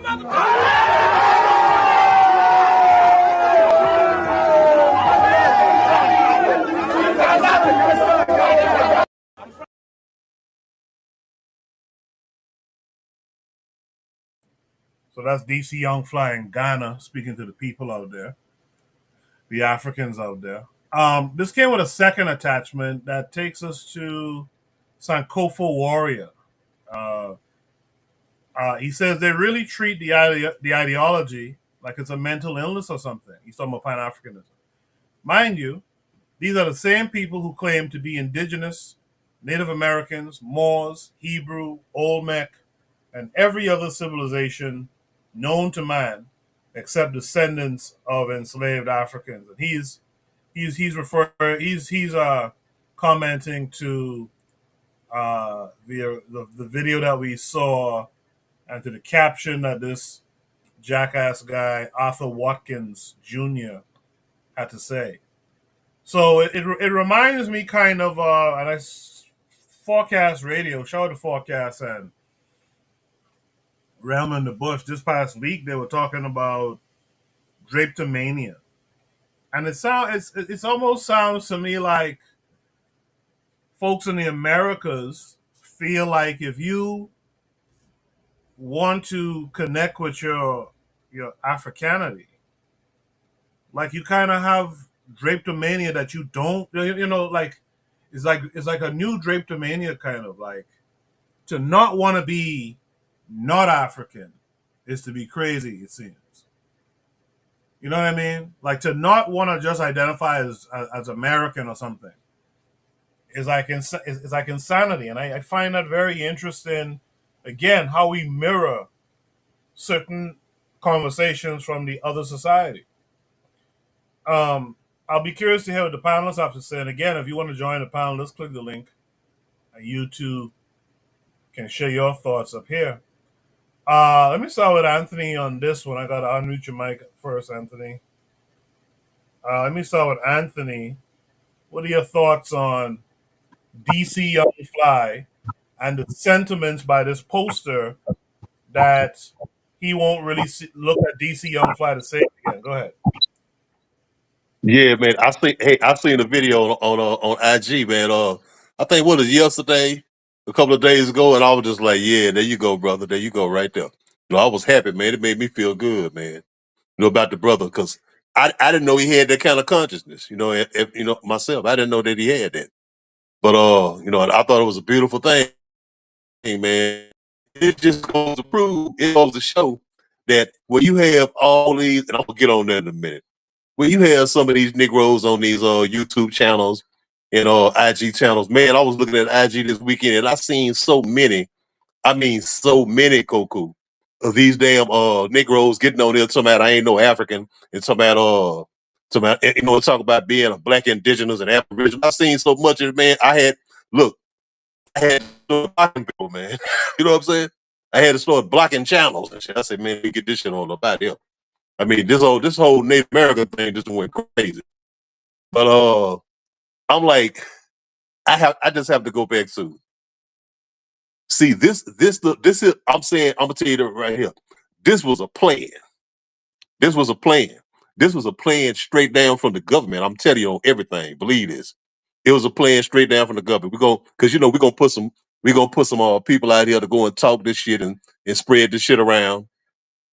And cause like I remember I had a video, I got some videos in my archives, and I think that I may have I sent some to you, Koku. It was a Black Liberation Day in 1972. The brother who organized it was from my hometown. His name's Owusu Sadoki. He was one of the chief organizers of Black Liberation Day in Washington, D.C. Man, Emiri Baraka was the chief speaker. Man, it was 30,000 black people came out. And it was a beautiful thing, man. You ought to go back and look at that. Just Google up Black Liberation Day, African Liberation Day, 1972. The video, about a 30-minute video.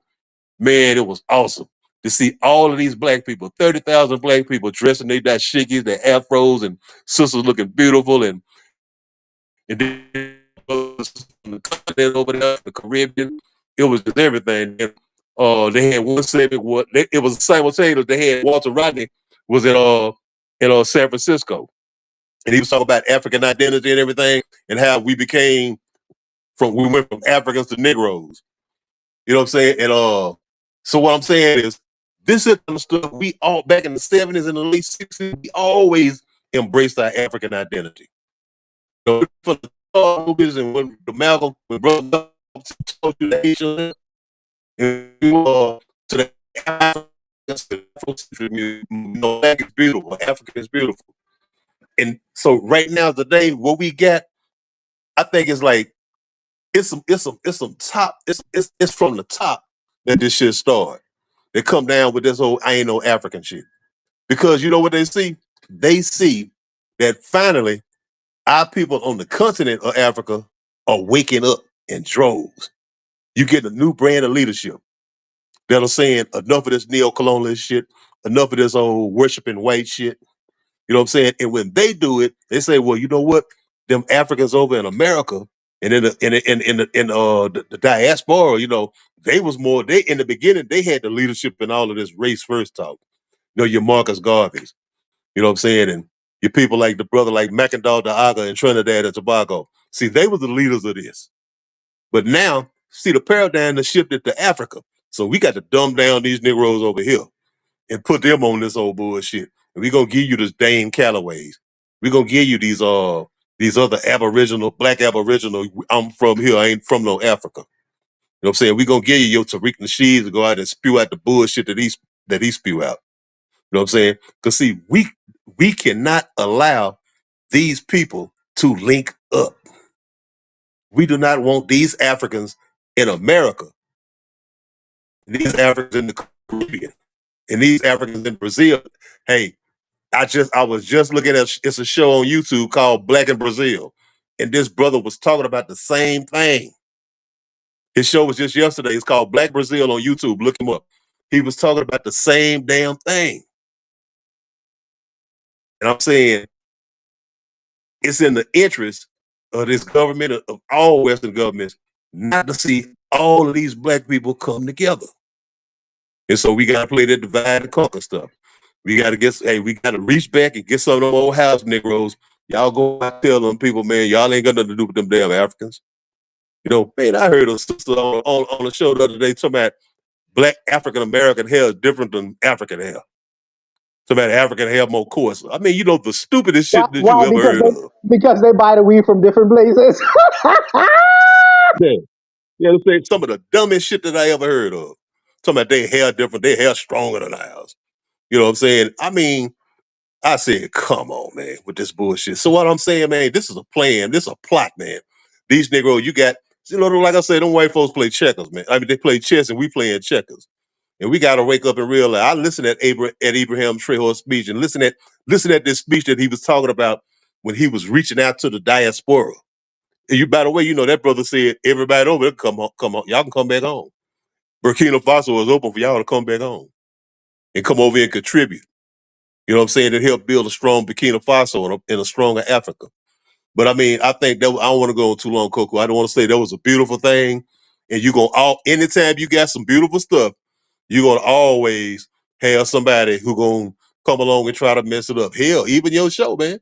Yeah, your show. You know, you gonna lay there and have some Trojan horses gonna come on your show and try to throw it off on any platform, not just any platform. You gonna have somebody who gonna come and try to throw a monkey wrench. Oh man, it ain't about this. So what I'm saying, we gotta, this gonna happen, man. I mean, I get so sick and tired of these FBA. I mean, I don't even want to give them no power, man. I know we gotta talk about stuff, but I mean, when I hear that type of that African shit, man, I just, man, I try to tune this shit out, man. I don't even want to hear that dumbass shit. But I mean, but yeah, man, I'm not gonna read that, man. I just thought it was a beautiful thing, man. I loved it. Go ahead, Coco. Appreciate that, Anthony. I think the thing with DC, and Cheryl is kind of talking about it here in the chat. She says, "Sorry, I can't rock with DC. He married to a non-African. I think that's the woman that died, right? And like our brother Anthony said earlier, we no one had an idea that he had any consciousness. I think that's the thing. I think he didn't. I think it was one of those, and we've seen this a lot too for years now. I think it's one of those Richard Pryor types of things. You went to Africa, not thinking much about it, and then realize, wow, I am because of these folks here, right? I am because of them, and I'm an African. And I think it hits you. I haven't been to the continent yet. I hope to remedy that soon. But I think it hits you, even if you're not particularly conscious. And again, we talked about it earlier. If you're not conscious, should we hold that against you? That you don't subscribe to the, say, 3 pillars of consciousness? Should we hold that against you? Now, I always say that to me is a natural thing if you're a black person to date and marry black people. That's my belief. I know some people on the panel in the past have disagreed with me. But I think like a dog doesn't try to, fuck around with a cat like that. A dog fucks around with a dog. Like, animal, we as animals, as human beings, we supposed to find our own. But again, if we never got to a DC Young Fly when he was coming up, is it his fault? Should we hold that against him? Is really my question. Kind of like a follow-up question to this prompt as well. Let me see what Jacadero has to say. Jacadero, what say you? Man, it was awesome to see this for the first time. I seen his stand up. He had came to my city and I had watched his stand up, and just like Anthony was saying, I wasn't aware that he even had an interest into, whether you call it consciousness or even traveling to Africa.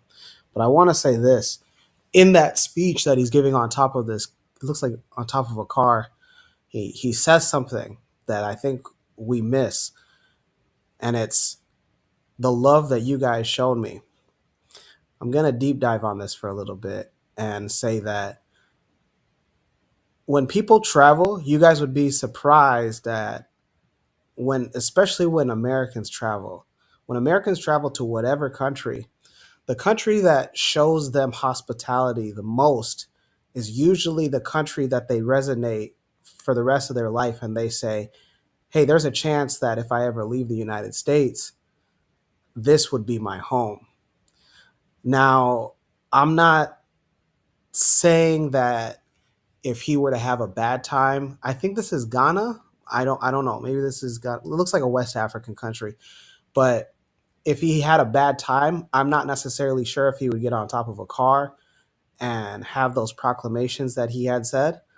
But I am saying that it's it's in each of us to show people, whether they're a guest of our homes, that we are hospitable. Now, that's not to say like, we should be doormats and just let people walk all over us. No, but I am saying that when you treat your guests well, best believe that they have a good impression of you, and then thus it has them feeling like this is a person and this is a home that if ever were something to go wrong, or if ever I leave wherever I'm staying at, I would make this my second home. People do that when they visit.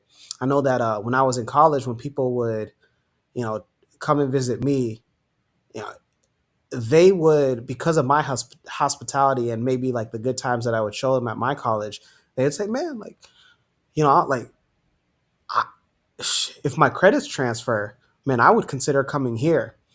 So it just goes back to hospitality. I look at this and say that there's a big chance that just he was just treated really, really well, and thus it sparked an interest in him to say those proclamations that he had stated. But yeah, otherwise it was a great video to watch. Great clip. Thank you for that, Jacadero. Cheryl is in the chat. In addition to saying he married a non-African, she says he got some issues with his color. Just listen to his jokes. She says he don't even like his hair texture. She says just watch the 85 South show. You'll see what I'm talking about. Cheryl, you're welcome to come up on the panel. We have a light panel tonight. You're welcome to come on the panel and express yourself some more if you wish. Trigger Happy 262 Plus says, I hope he continues to increase and refine that consciousness. And ultimately, that's my feeling too. I hope he grows in his consciousness from this point on. Buana, you heard everything else everyone else had to say. What say you to all of it? Yes, sir. So I'm listening to Jacadero, and saying that you should be hospitable with people. So when I come to Omaha, Nebraska, hopefully he extends the red card, and, and I can stay at his house for as long as I want. But no. I think this is a good thing for the see what Koku asked a question. Koku said that should we treat him, or how should we treat people who don't have a race consciousness kind of thing? And for me personally, you are your best representative for whatever you stand for. If I am a Christian person, but when I get around other people, I am very horrible and nasty and mean. When people think of Christians, they don't want to associate themselves with me. But if I say, I'm a Christian person, and a Christian person treats me well, I can say, well, okay, I'll attach my ideology to who I am. So I gotta remember, okay, Christians are like this, because they'll remember the person who was extending to me grace and kindness and respect. So here's what I try to do, even with people who are black people who are intolerant and mean and nasty in terms of black nationalism and ideas of Pan Africanism. I never get into a name calling contest. I let them call me all the names in the world, because first of all, if I had a conversation with them, not only me and the person is speaking, usually someone else is listening, and they are listening to how you respond to the conversation. So I don't get nasty. I don't get flustered. I try to be as humane as possible and civil as possible. This is what Marcus Garvey talk about diplomacy. I am a diplomat of the ideology that I practice. So when I get around people who may not necessarily be race conscious, I just could be respectful of their humanity. I'll be civil to them. But like I say, I am my best representative of my ideology, just as everyone else is and what they pushing. So I am glad that he was able to have this experience, people have openings at different times in their life. Like Martin Luther King was not Martin. Malcolm X was once Detroit Red. And then he had another opening and it turned him into Malcolm X. And then he had another intellectual opening and it turned him into El Haj Malik Shabazz. You have people have different openings at different stages of their life. So you have to give some people the grace to be able to have the opportunity to grow. Now, some people like Jesse Lee Peterson, forget about it. He is gonna be like that until he's dead. But but even with him, you should give people like that grace as well. Like I say, I think that people have openings at different time, and as the panels stating and people in the audience listening, hopefully he'll be able to increase and refine his consciousness, like Trigger Happy is basically saying in the chat. So I do agree with that. As he grows, I hope that his mind grows, and I hope that the people who are riding with him, because I'm sure he has a big following and a big audience. I hope they are able to grow with him as well. So they'll take this consciousness to another kind of level. So much respect to the young brother. Now, with that said, because I think Anthony addressed it, and Anthony, I'll come back to you in a second. Anthony addressed this, and I don't think Buana and Jacadero did really, but what's with the hate of African American going and embracing and speaking and identifying themselves as African? Why is it someone has to come along and, to use Anthony's terms, muck it up with some negativity? So I'll throw it out there. First, I'll go to Anthony, and then I'll let Buana and Jacadero add their thoughts. Anthony, what are your thoughts to that? Yeah, yeah. You know what, Coco? I just want Buana kind of hit on it a little bit. What I was gonna say was this. Remember, we got to remember. Since I'm speaking, to my not at, but to my sister, Cheryl. I agree. Hey, look, I agree with you, Cheryl. Me, a white woman can't do a damn thing for me. Not ever. A white woman, any other woman that ain't black. What I'm saying, this thing about it though. Malcolm away, 19, 21-year-old Malcolm away, because he was running around with white girls. And then when he was that age, all he had was white girls. You know what I'm saying? But Malcolm at that age didn't have no consciousness. No, he didn't give a damn about none of it. He wouldn't think about no Pan-Africanism, about no black nationalism. He was thinking about being a hustler, being a criminal, doing what he was doing. He didn't have that. He didn't have that. Even though his parents were Garveyites. But so what if we just throw Malcolm away and know how we love Malcolm? Or what if we just throw Dr. Kwame Nkrumah away for marrying that Arab woman from Egypt? You know what I'm saying? Now, I'm not justifying, them marrying non-Africans. I mean, because to me, that's terrible. I'm saying if you ain't gonna marry a black woman, if you're a man, you ain't gonna marry a black woman. If you're a sister, you ain't gonna marry a black man. You made a political choice. You know what I'm saying? And I can't trust you like that. You know what I'm saying? But I also have to put it in context. Where was their consciousness at? You know what I'm saying? Malcolm at that time probably wasn't thinking about that. So DC Young Fly, I really I don't even know him. I just seen the video. I don't know. I didn't know whether he was a comedian or I didn't know none of that. Anything about it. But let's see if the young brother, if he coming into some consciousness, if this opened up his eyes, and let's give him a little chance. You know what I'm saying? And if we see him next year, or whatever, running around with Becky and all that stuff, okay, yeah, throw that fool away. You know what I'm saying? But that's all I wanted to say, man. Let's don't judge the brothers and sisters who don't have no consciousness. You know what I'm saying? Against people who know better. You ain't gonna judge a child too harshly if the child don't know right from wrong. You know what I'm saying? But when they become a 16, 17-year-old, they know better. And so that's all I wanted to say right there, man. I knock off Coco. I appreciate that, Anthony. Cheryl said, yeah, she'll come on. So let's try to give her some time to find her way on.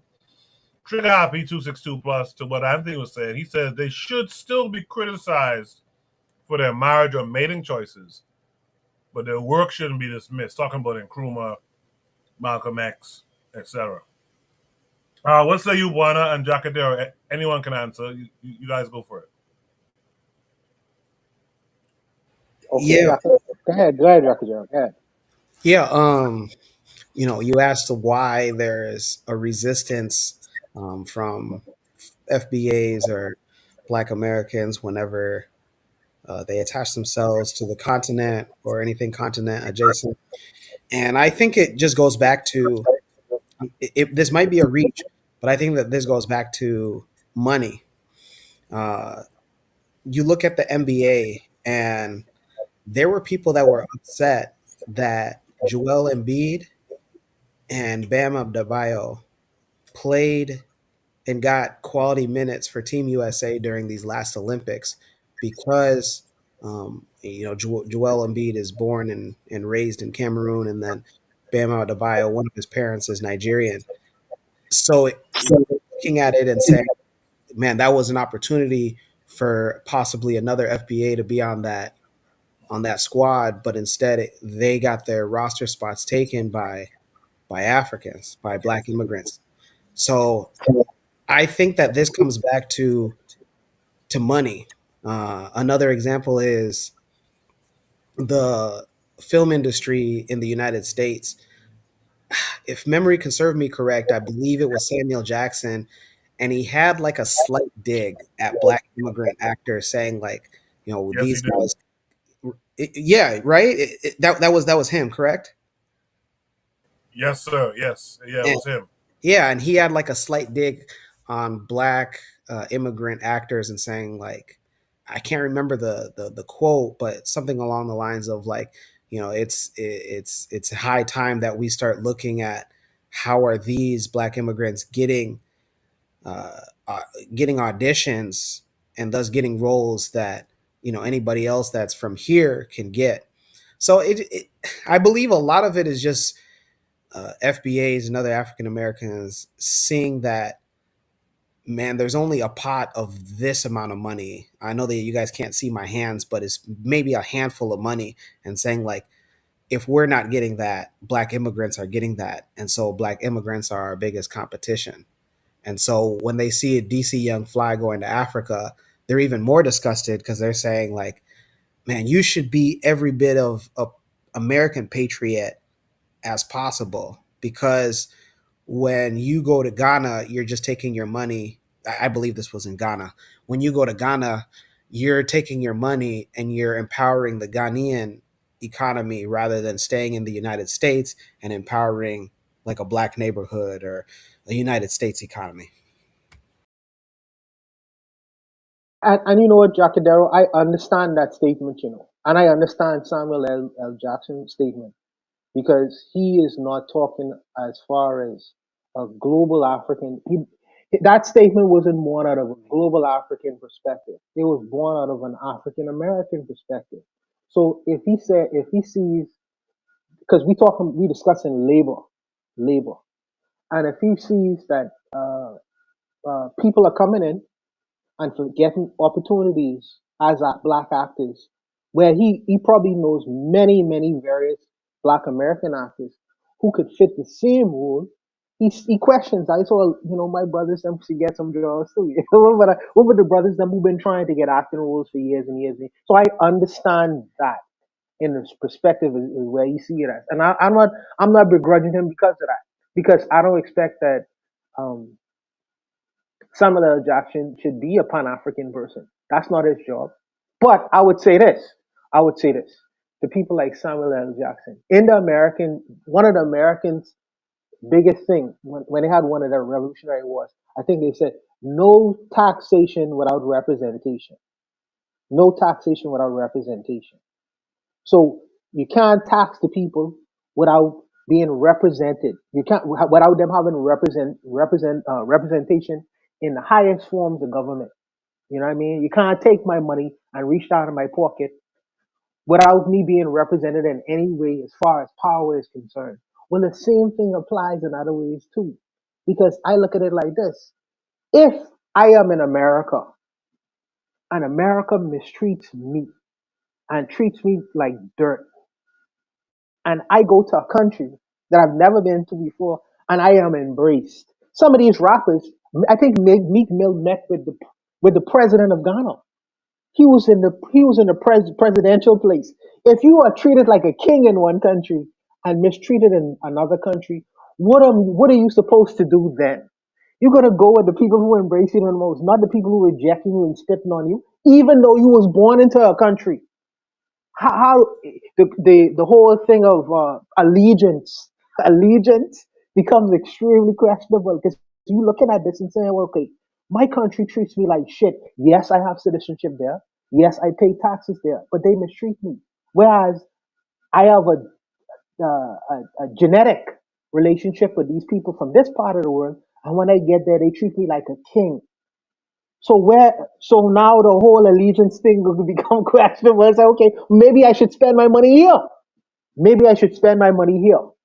So, like I said, I understand where the Samuel L. Jackson is coming from as far as labor is concerned. Of course, you want to see the brothers and sisters within your community who you probably been in that community for many, many years and see them try. And you say, okay, they should be given an opportunity and chance, especially when it comes to jobs and roles that's in representation of African American people.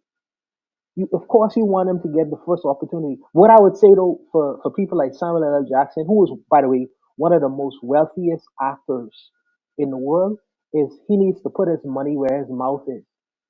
So you've been acting for more than maybe 20, 30 years. You need to build a studio where you could hire these people and create and hire all the people you want to hire who are African American people. It's enough to come to just talk about it, but you have enough money to facilitate that process. Yeah, because you can't make the excuse of, okay, we ain't big enough. Broke Nigerians created Nollywood. You sitting on hundreds of millions of dollars, so you should be able to put your money where your mouth is, just as Tyler Perry has, and the very few black people who have been able to build like a movie studio to be able to employ African American people. So, like I say, the talking game is beautiful, but it's not enough to do that, especially when you're sitting on hundreds of millions of dollars. Put your money where your mouth is if you really mean what you say. But I'll leave it there, Koku. I appreciate those. By the way, Samuel L. Jackson is supposed to be a black nationalist kind of guy. He was in SNCC back when Kwame Ture and them was in SNCC. He's supposed to have some consciousness. I know his wife is supposed to have some consciousness too. So yeah, Clarence Thomas was the Black Panther. That's years ago, bro. Years ago. yeah. But you made an excellent point about put your money where your mouth is. Since you want to see more black folks, black Americans in particular, acting, why don't you do like Tyler Perry did and open up a studio? That's a great point. With that said, quickly, KW Dawn 7 in the chat says FBA equals fecal matter brain assimilationist. Sound like our brother Kamji verse there. Thanks for that, KW Dawn 7. I can fires in the chat. He said black Americans never became Native Americans until 2018. LOL. A CIA operation. With all of that said, our sister Cheryl was kind enough to join us on the panel. So Cheryl, Shoot the Breeze Stopping the Four says, quote, I am from America, but I'm an African first, says DC Youngfly. Why are they mad at that? Cheryl, what are your thoughts? Take your time. What are your thoughts on all of it? Okay, so I'll just first want to preface this by saying that he's a celebrity. So I mean, we can't expect too much from celebrities. So there's that. And then secondly, it says why they mad at that. I'm not sure who's mad. I think I missed that. Who was mad that he was saying that? I think I may have missed that. Some of the FBA ADOS types.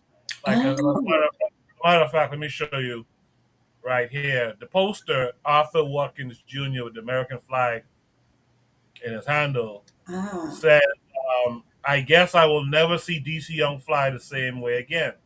This is what Pan-Africanism does to the brain. That's what that refers to. Oh, that's crazy. I mean, it's great that he went back to Africa. You know, he connected and everything. But anytime I see celebrities, from America, from anywhere, and this happens like this, I just automatically think, well, what about like I'm thinking about like the money. Maybe 85 South Show isn't doing so great. I haven't seen them do any shows lately. Maybe the money is running dry. I think somebody said something about money earlier. Um, but DC Young Fly, I don't think he has any ill intentions. I think he's just as confused as a lot of black people are, in the States, in the Caribbean and Africa. I mean, he has a lot of this their same confusions. So I think just, I wouldn't even put much on it. It's great to see. I always love to see African American people, go to the continent and connect like that. It's very powerful to see, but in terms of like this anything coming of this, I don't see it. I kind of see them sharing their confusions. Like, okay, so a good example of this is there was an interview with DC Young Fly and Jesse Lee Peterson. It was hilarious. I'm not sure if you guys saw it, but I think that interview kind of outlines the his confusions. And I think if you watch and you really analyze it, you'll see what I'm talking about. And it's a lot of the same confusions that a lot of our people have. So I don't know. I just leave it there.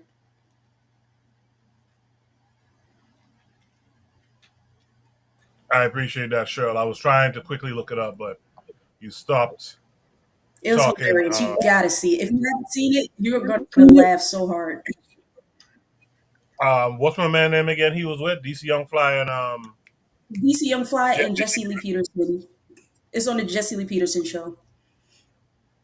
Yeah, I'm trying to find it real quick to see if I could see if I could play a little bit of it. But the man, Um, like I will say, DC Young Fly, he has a lot of potential. Like he's very quick witted. He's very smart. It's just misdirected and it's misguided, and it's unfortunate. He's just confused. let me see if I can play a little bit of it here.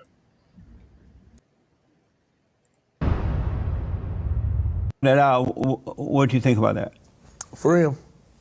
That Call free him. free him? Yeah. What does that mean? You know what that mean? Let him go. Let him stay here even though he's illegal. Who said that? Free him. Let him stay anyway. You look illegal, nigga. Anybody come take your green card, nigga. You look like, yeah. Apparently he What was you born. mean? Apparently he was born Look in the like UK. your name Akbar Kapakapa. Fuck wrong with you. Does it matter to you that he was born in the UK, came here, overstayed his visa, and What now is he's this land? What is this land? What they call it? The land of the free? Land of the free. Isn't he in jail right now or somewhere? He don't ain't know. free, that's for sure. Shouldn't he go back to the UK and come in the right way again if he can? Man, my boy from the east side of Atlanta, man. Oh yeah? He's from Zone 6. His what? He from Zone 6. So did you know him in Atlanta? He from Zone 6. You ever met him? He from Zone 6. Have you met him personally? Who? Yeah, I know him. 21 Savage. I know him. Oh, you do? What is he like in person? What's your impression of him? He's a real genuine guy, man. You know what I'm saying? Everything he does is entertainment, man. Well, he take care of his family, he take care of the community. So, in my point of view, free him. Knowing him, were you surprised he didn't tell you that he was here Man, what the illegally? hell are you talking about? There's a lot of people you know that don't tell you everything. Who the hell to say that is true? Free him.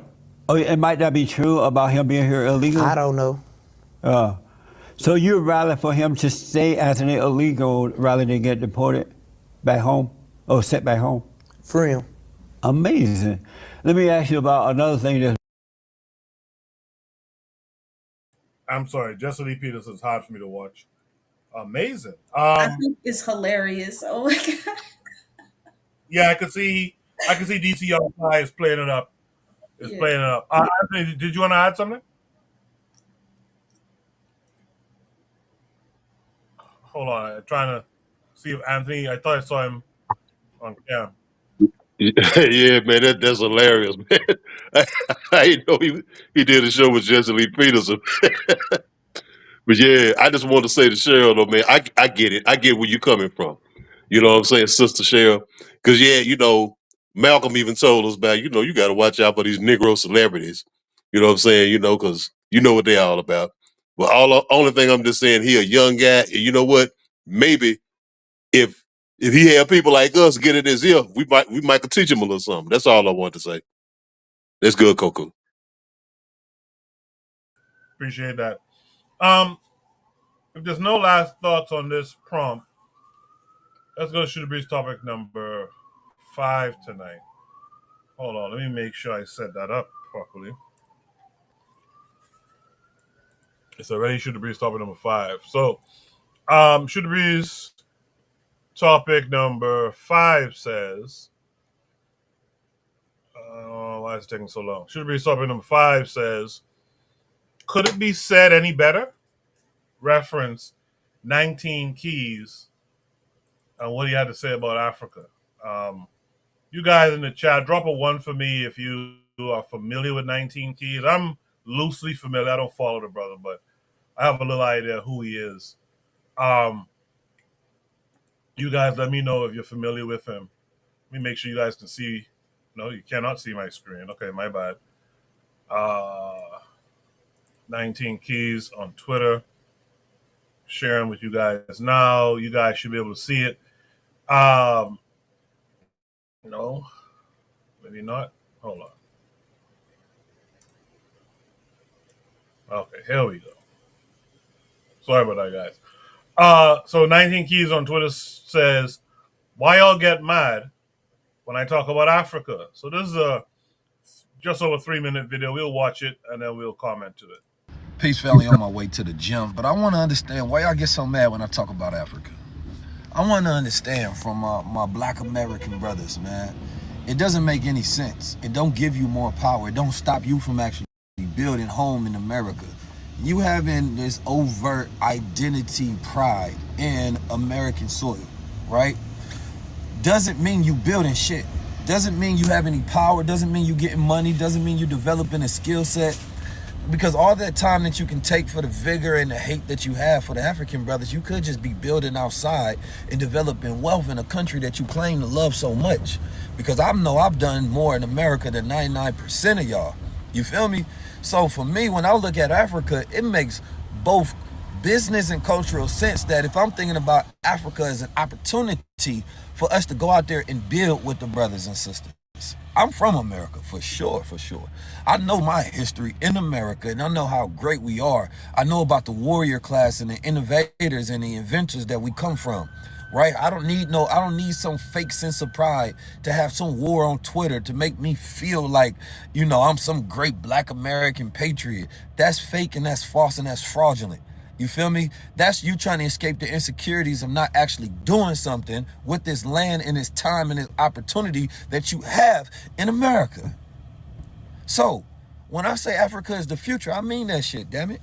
That don't mean that our opportunities, we are the present. So take advantage of that. We've been the present. You feel me? But Africa, at this place where the average age is 19 years old, right?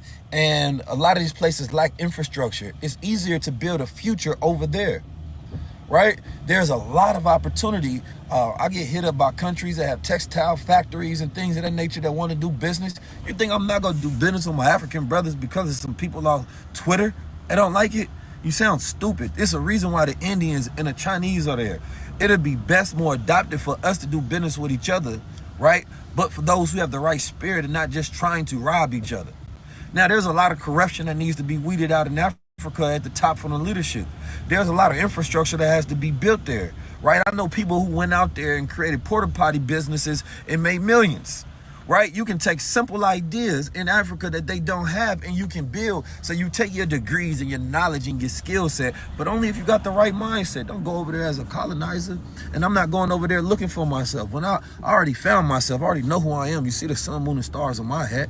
You know what I'm saying? I'm going over there as a God, speaking to the people, figuring out how we can do business together, do trade together, right? And having the art of global allies. We've lost that art of global allies. You think you're gonna win by yourself? How? When we divided in America by every single thing that we can think of that divides us. Every single day you're looking for another reason why you don't want to work with somebody. That's weak-minded. So anyway, Africa is the future. We are the present. Let's build together. Peace. So, I realized in the video, he kind of just jumps into his response. So what I wanted to do is find a video where he talked about Africa originally. But instead, what I'll do is, and this guy, I've had him on the show before, Maj Toure retweeted Africa is the future. I just want to share this with y'all, let y'all hear a little bit of the commentary from Maj, I guess. So this is Maj. It doesn't mean you're developing a skill set, because all that time that you can take for the vigor and the hate that you have for the African brothers, you could just be building outside and developing wealth in a country that you claim to love so much. Because I know I've done more in America than 99% of y'all. You feel me? Africa is the future. We are the present. Let's build together. Peace. Solutionaries, that was 19 keys with back to back facts. So many facts. It's a factory. I want to give some pros and cons and a little bit of context to what I think the brother was saying there, and just add a little bit of the perspective. Getting attacked on social media for doing something that most people are not doing. If you were not aware, Keys has been over to Africa, Egypt. I just think he just came back from Japan or something like that. We follow each other on the socials, right? The people that have not traveled internationally and do not have a thought process of I can do X, Y, and Z, a lot of times they hit social media and they get mad, specifically when you start talking about Africa, because there's been a certain level of like self-hate ingrained into a lot of so-called African Americans. Y'all haven't done anything. You mad that I'm talking about Africa and these opportunities, and me doing this over here has nothing to do with why you haven't built anything where you at when you say you this patriot. Now, for those that don't understand what a patriot is, I'm a patriot. A patriot is a person that loves their countrymen and their countrywomen. Most patriots hate the government that they're so-called under. I do not fuck with the United States government at all. It has been corrupt. It has killed leaders of all backgrounds. Obviously, you guys know the story with Dr. King. You guys know the lawsuit, proving the CIA, FBI. You already know all of that. I do not fuck with the government. And in my opinion, Keys falls as a patriot too, because it would be hard-pressed to say, whether you like Keys or you don't, you would be hard-pressed to say that he doesn't care for his community, okay? So that patriot conversation as it relates to people that only identify as a patriot with no work and or results that go along with that, those people usually hop on social media and just say shit, especially when they are identified with the self-hate virus, right? So you get the self-hate virus, you get somebody that's doing something, you haven't been nowhere, you haven't built anything, and then you give them social media. So I think he's making reference to some of those folks. As far as it relates to Africa, I've been to Africa 3 times. It's been years. Ghana, Senegal, Egypt. Years. I started going to Africa when I was 19. Quick story. I remember going to Senegal first. I was in Dakar. I tried to learn how to speak Wolof. Very difficult language to learn.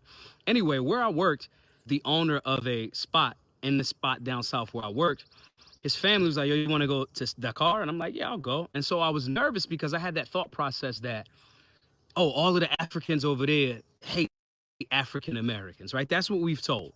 So as I'm over there, I was there for 2 weeks. And as I'm over there, I remember the first few days and everybody was so loving and kind and just generally like nice. And I told him, I said, yo, y'all, I kind of had y'all pegged wrong, pause. I thought that y'all on the continent or in this country didn't rock with African Americans. And they laugh and I said, what's up? They say, damn, we were told the same thing. So somebody in the middle putting salt in the game to make sure that people don't work together, okay? And my lived experience is anecdotal because it's my 3 times on the continent in 3 different countries. It's another sidebar. Africa's a big ass continent. It's got a ton of countries in it.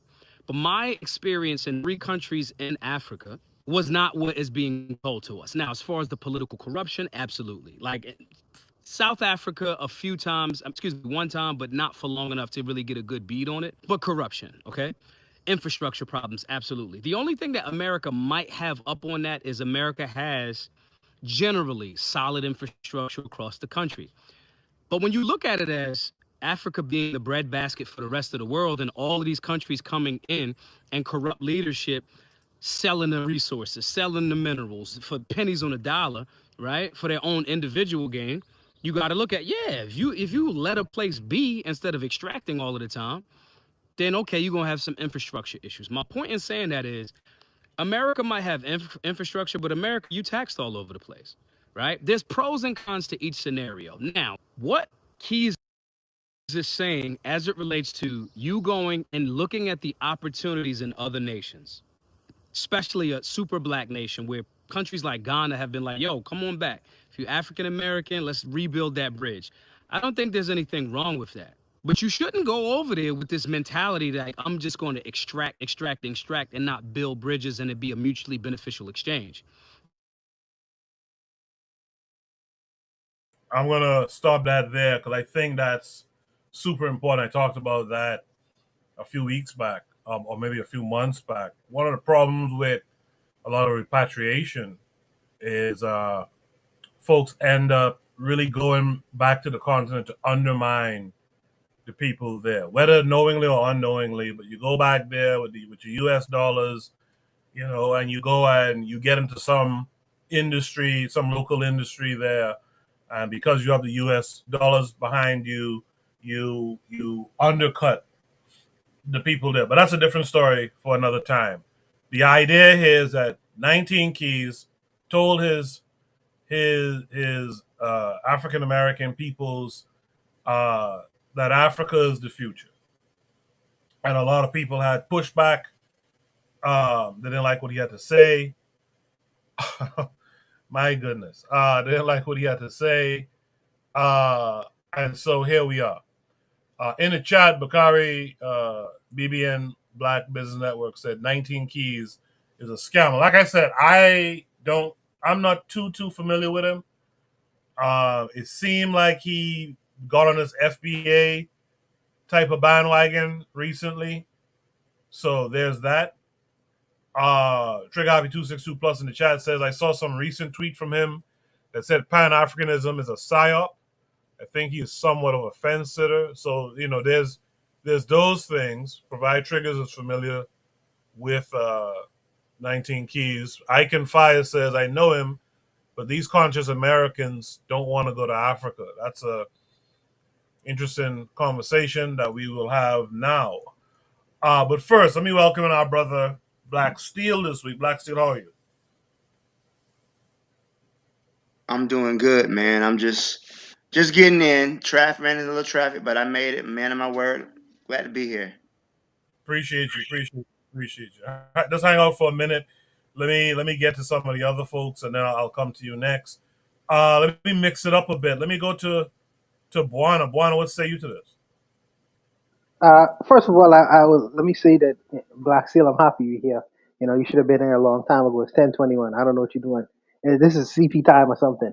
But let me just say, I am not trying to convince anyone. Well, let me say, I'm not trying to convince the African American community that they need to travel more and be exposed more. That is the job of people like Black Steel. That is the job of people like Anthony McPhail, and that is a job for them to do, to expose them to say, hey, get a passport, travel more, interact with your global Black community more. Because see these people every day, so that's their job to do that. And how I personally look at 19 Keys, even though what he said is very true, It's very true. And what this brother said, I think this is brother with Black Guns Matter. I can't remember his name now. He is a person who pushes Mastery. Mastery. What he said was very true as well. I can't take. I mean, it's nothing what these brothers say. I disagree with. On a personal level, I watch the magical hats. Whenever I see these young brothers come with these magical looking hats, I question from Brother Polite time. When Brother Polite used to wear that nice little funny style hat, and then uh, uh, Dr. Umar Johnson like to wear these African hats. All of them like to wear the funny hats. Malachi York wear these hats and stuff like that. I'm very leery of these guys, brothers, man. I'm very leery of them. I ain't saying that they gonna do the same kind of actions as these guys. I'm just saying I find them very questionable from time to time. I don't have no oxygram with this brother. I wish him well. He said he represent the sun, moon, and stars. Is he Nation of Islam? I don't know what he is. Is he? I don't know where his background. I don't know what his ideology is. I just see him out there like a I Billy think Carson. He's Nation I of think he's Islam. 5%. I think. Yeah. Okay, so they put themselves out there and they doing their thing. I ain't trying to be a spoke in their wheels. I wish them much success. But me put on a personal level, from the brother polite stages and all these other guys, I relaxed off of that. Yes, what these brothers say is good, but I just sit around. I want to see what the work is before I get involved in what these, because people talk. They say they talk very big. They talk very big about who they exposed to and what they doing. But I just like to just take it easy and go slow to find out who these people are, what their background and what their work actually is before I make a judgment on them personally. But as far as what the brother was saying, I agree with 100%. I agree with. I'll leave it at Koku. Appreciate that, Buana. Let's hear from Jacadero. Yeah, the question. I think the question for this prompt is like, could it been said any better? 19 Keys is questioning like why people, his viewers. It sounds like he's talking about Black Americans get upset when he brings up Africa, and just like I said with the last prompt, it goes down to finances. The Black Americans that might be upset when African Americans like 19 Keys or Maj Toure bring up Africa is because I feel that a large part of them don't feel like financially they're connected with Africa. Um, I'll give an example like Detroit. Detroit has access to, I think it's the Detroit River that flows into Canada. So I wouldn't be surprised if there's residents of Detroit that feel like, well, how can I connect with Africa? But we have an international waterway that if goods from Africa can be shipped to Canada and flowed by ferry into Detroit, maybe just maybe now we could be talking about something. But for a large part, black populated cities in the United States, they don't necessarily have that direct commerce with African cities. And so they feel like, well, what's the point? I'm not financially benefiting, so why would I? Why would I connect? Why would I want to hear about Africa? You're just talking nonsense because it's not making any financial sense.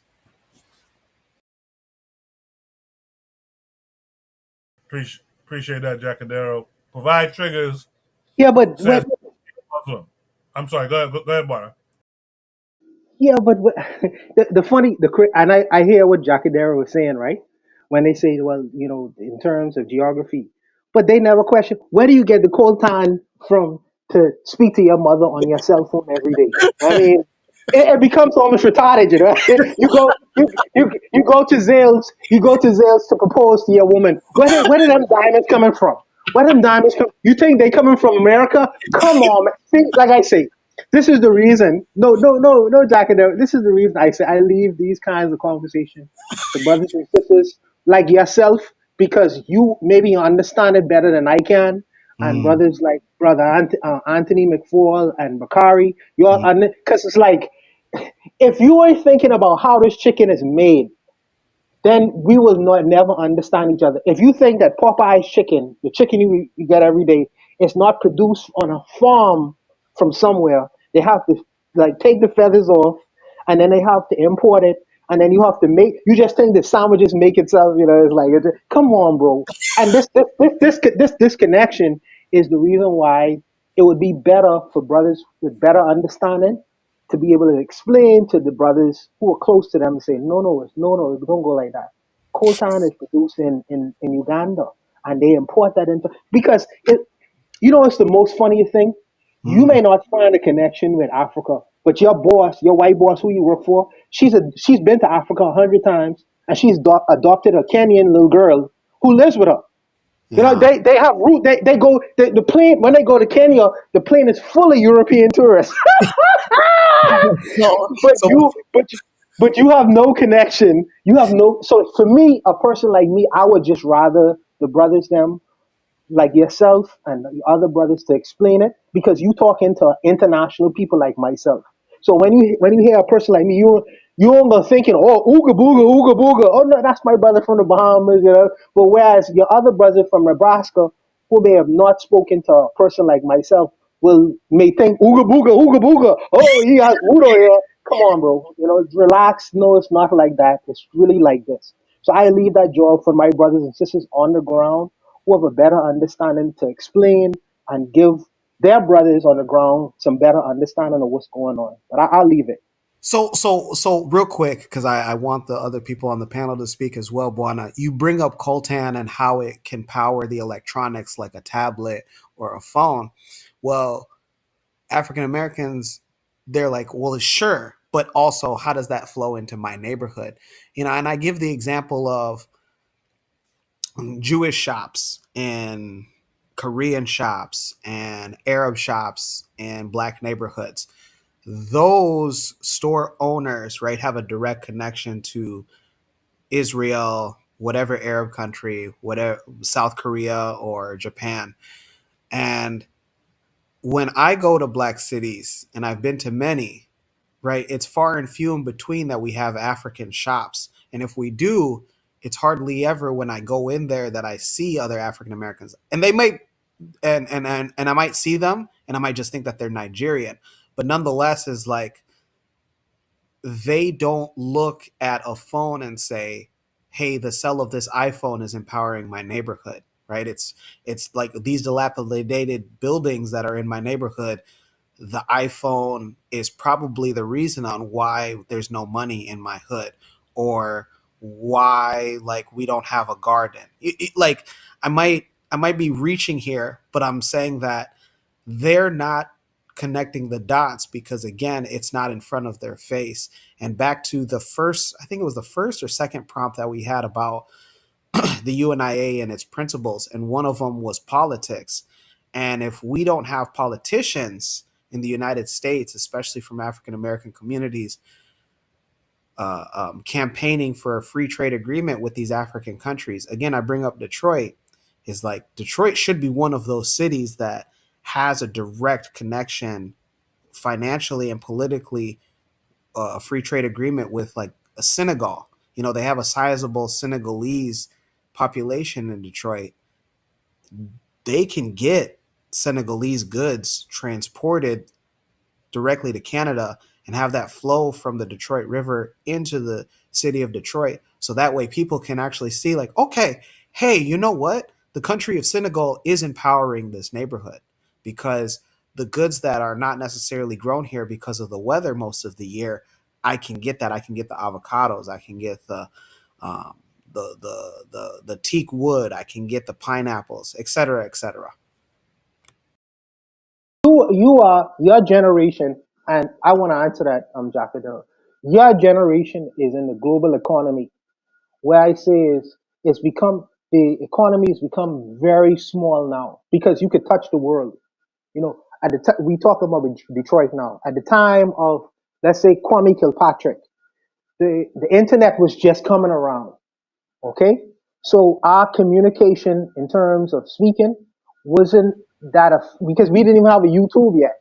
Yeah, we didn't have all these apps and things where we can communicate.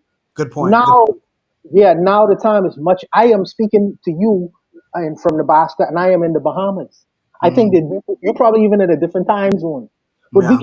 we could connect via WhatsApp and make these kinds of strategic kinds of plans to have a better relationship with one another on the ground. You could ask, what could I could produce here that will sell on the streets of Nebraska in your community?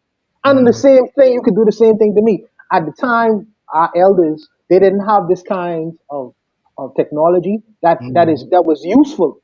So now that we have that technology is useful, I think that we could be able, like people like yourself, to use it to your advantage and be forward looking. How could we use the technology on the ground in Nebraska to be able to create a better relationship across seas, oceans, continents?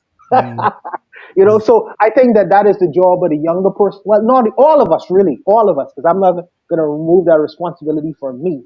But in particular, the younger people, because they are more apt and skilled with the technology and what it could possibly do. That's awesome. And earlier you talked about hospitality, and coming to Omaha. I also ask you the same question. If I come to the Bahamas, would I also be reciprocated with the same hospitality? Oh, definitely. For me personally, I look at it like that with Brother Bakari and people like my thing would have been is their money is no good here. Mm. Their money is no good here.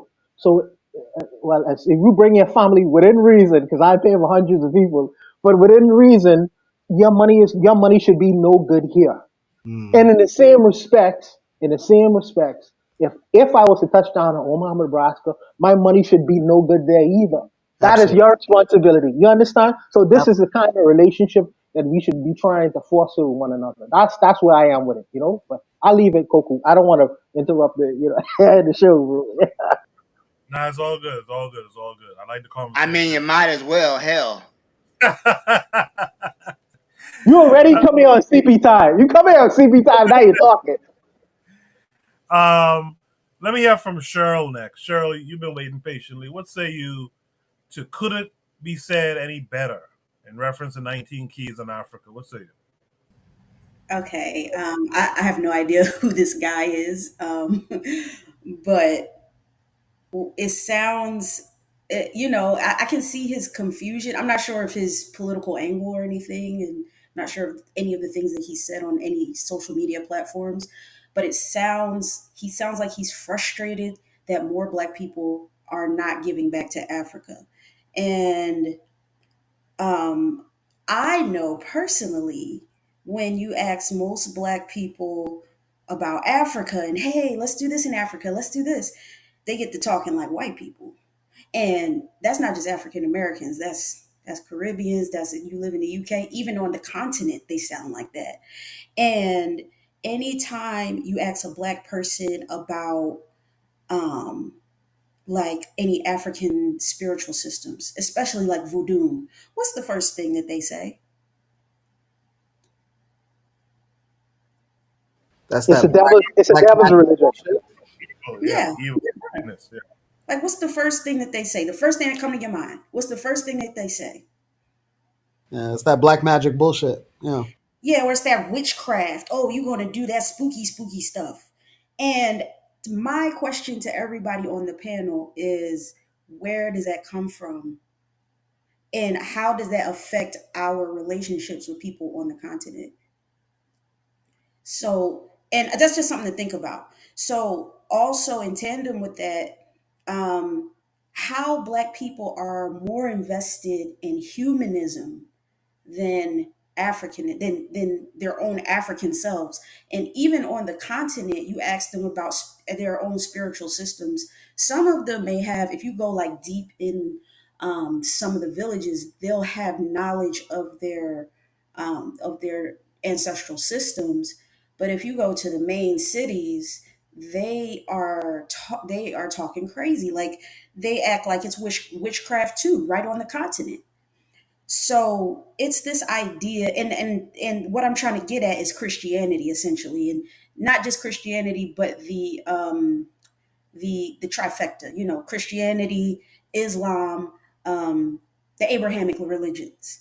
This idea of humanism and how it's like destroying who we are as a people, and it's stopping us. It's like cutting off our connections.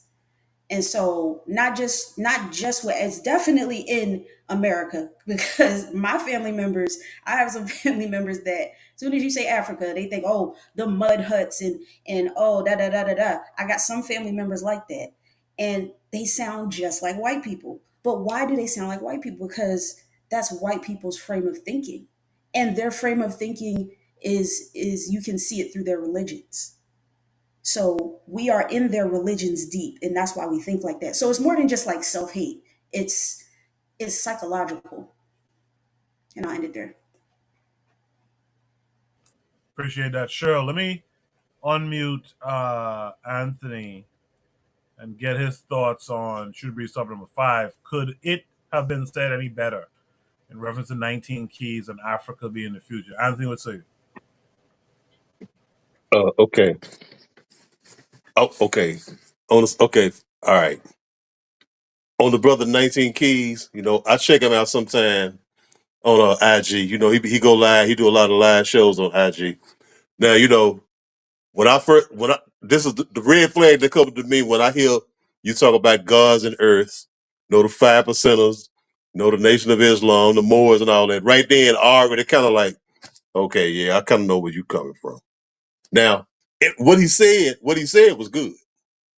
What he was talking about, Africa being the future. What he said was good. And sometimes we have to say we have to look at it like this, in my opinion. Okay, let's listen at the message. Let's don't look at who gave us the message necessarily. Okay. The message that he gave was good. Okay, now outside of that, we don't need to we ain't gonna put him up here and say well, this is a guy that we need to look to, whatever. You know what I'm saying? I don't really fool with him. I don't really fool with him. I listen at him. I listen to some of the things he say. You know, to me, he say a lot of problematic things. So he talk out of both sides of his mouth. Is what I'm saying. Okay, so getting him out the way.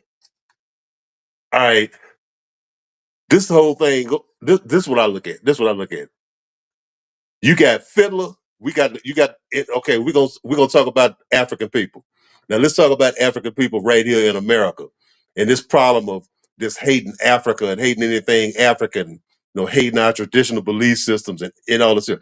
Okay, you got Fiddler, you got Kunta Kinte fresh off the boat.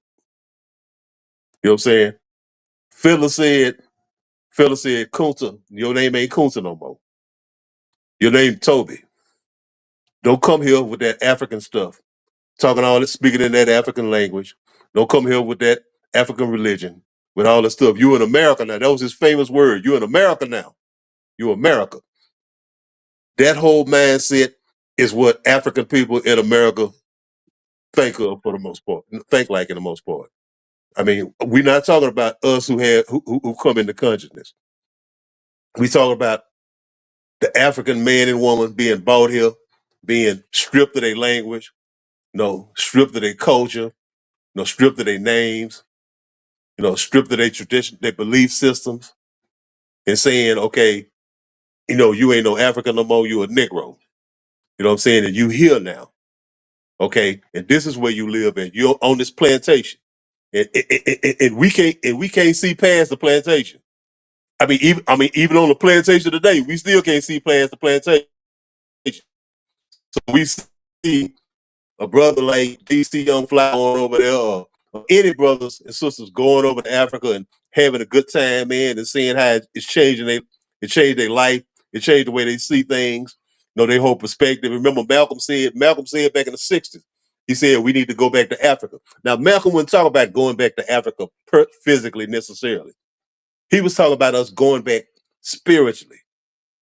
You know what I'm saying? He was talking about us going back spiritually to Africa, culturally, and re-embracing what we lost. So that's what Malcolm was talking about. We need to restore our African mind, man. He said you out your African mind. You know, he said about I ain't left nothing, about the Negro saying I ain't left nothing in Africa. He said, yeah, because you left your mind in Africa. So he was talking about us restoring our African mind. So one of the main things is it's the consciousness. You know, we got to rebuild the consciousness in our people.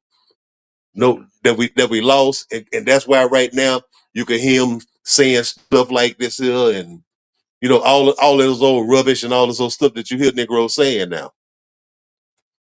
Another thing I want to say, one way for us to start is right here. Okay, Bwana was saying something about, okay, I'll leave that to you, brothers, you Black Americans. Okay, Bwana, and this ain't no jab at you, and no jab at nobody.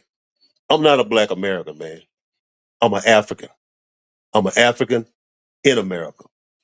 You're not a Bahamian. You are African in the Bahamas.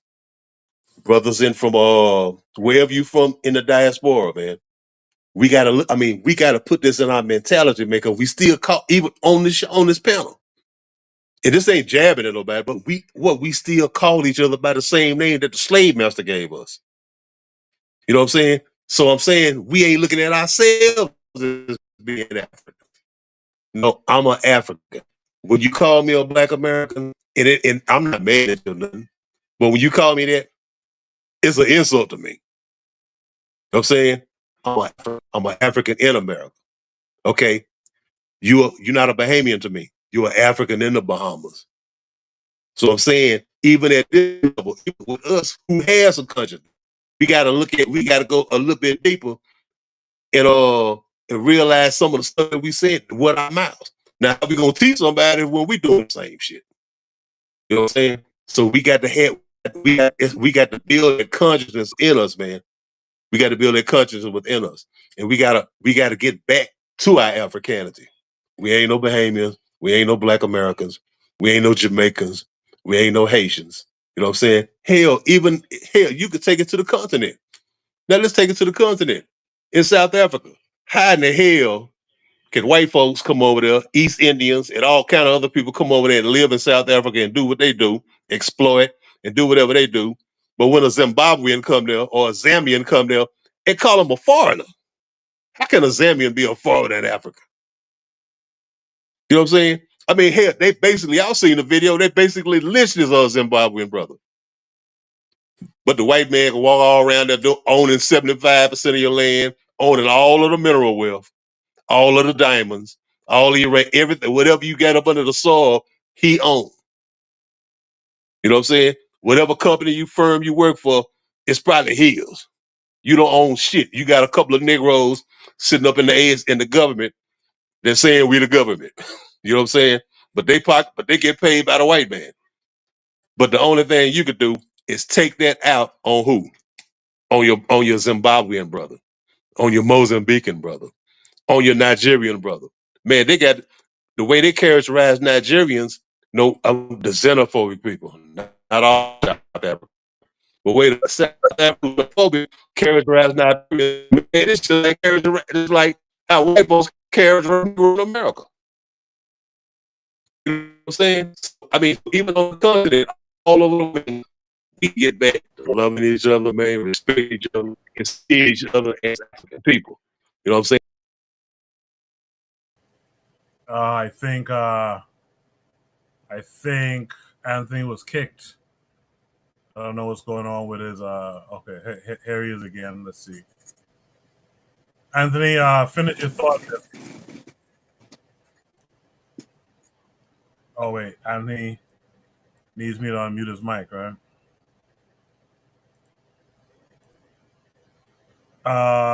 Anthony, finish your thought if you can.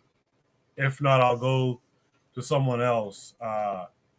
In the meantime, seems like Anthony can't hear me. But in the meantime, let me go to let me introduce Brother Bakari this week. Brother Bakari, how are you this week? I'm great, my man. How about you? I'm good. Bakari, what are your thoughts here? I came up to tell you because not to crap on what 19 Keys said. What he was saying made sense, right? What he was saying made sense, and even what Anthony said made sense about take the message but not the messenger.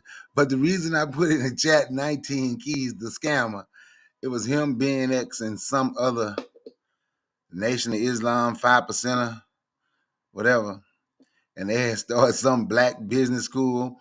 I forget exactly, black business something. It was BBB. I forget exactly. But anyway, they took up a lot of money for that school. Time was supposed to be teaching classes.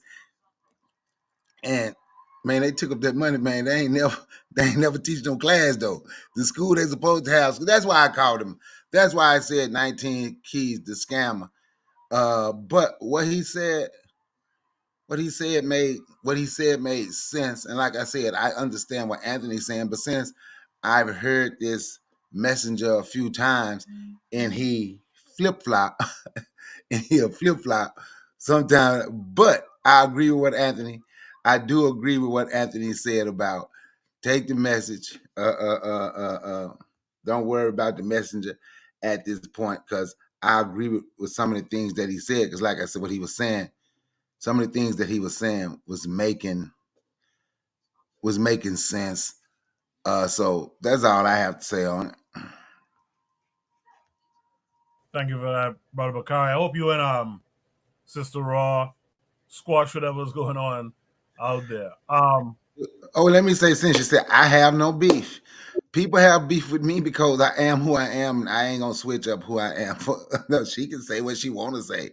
You don't have to. Thank you though, but maybe they can be upset with me. I'm okay. People been upset with me a whole lot.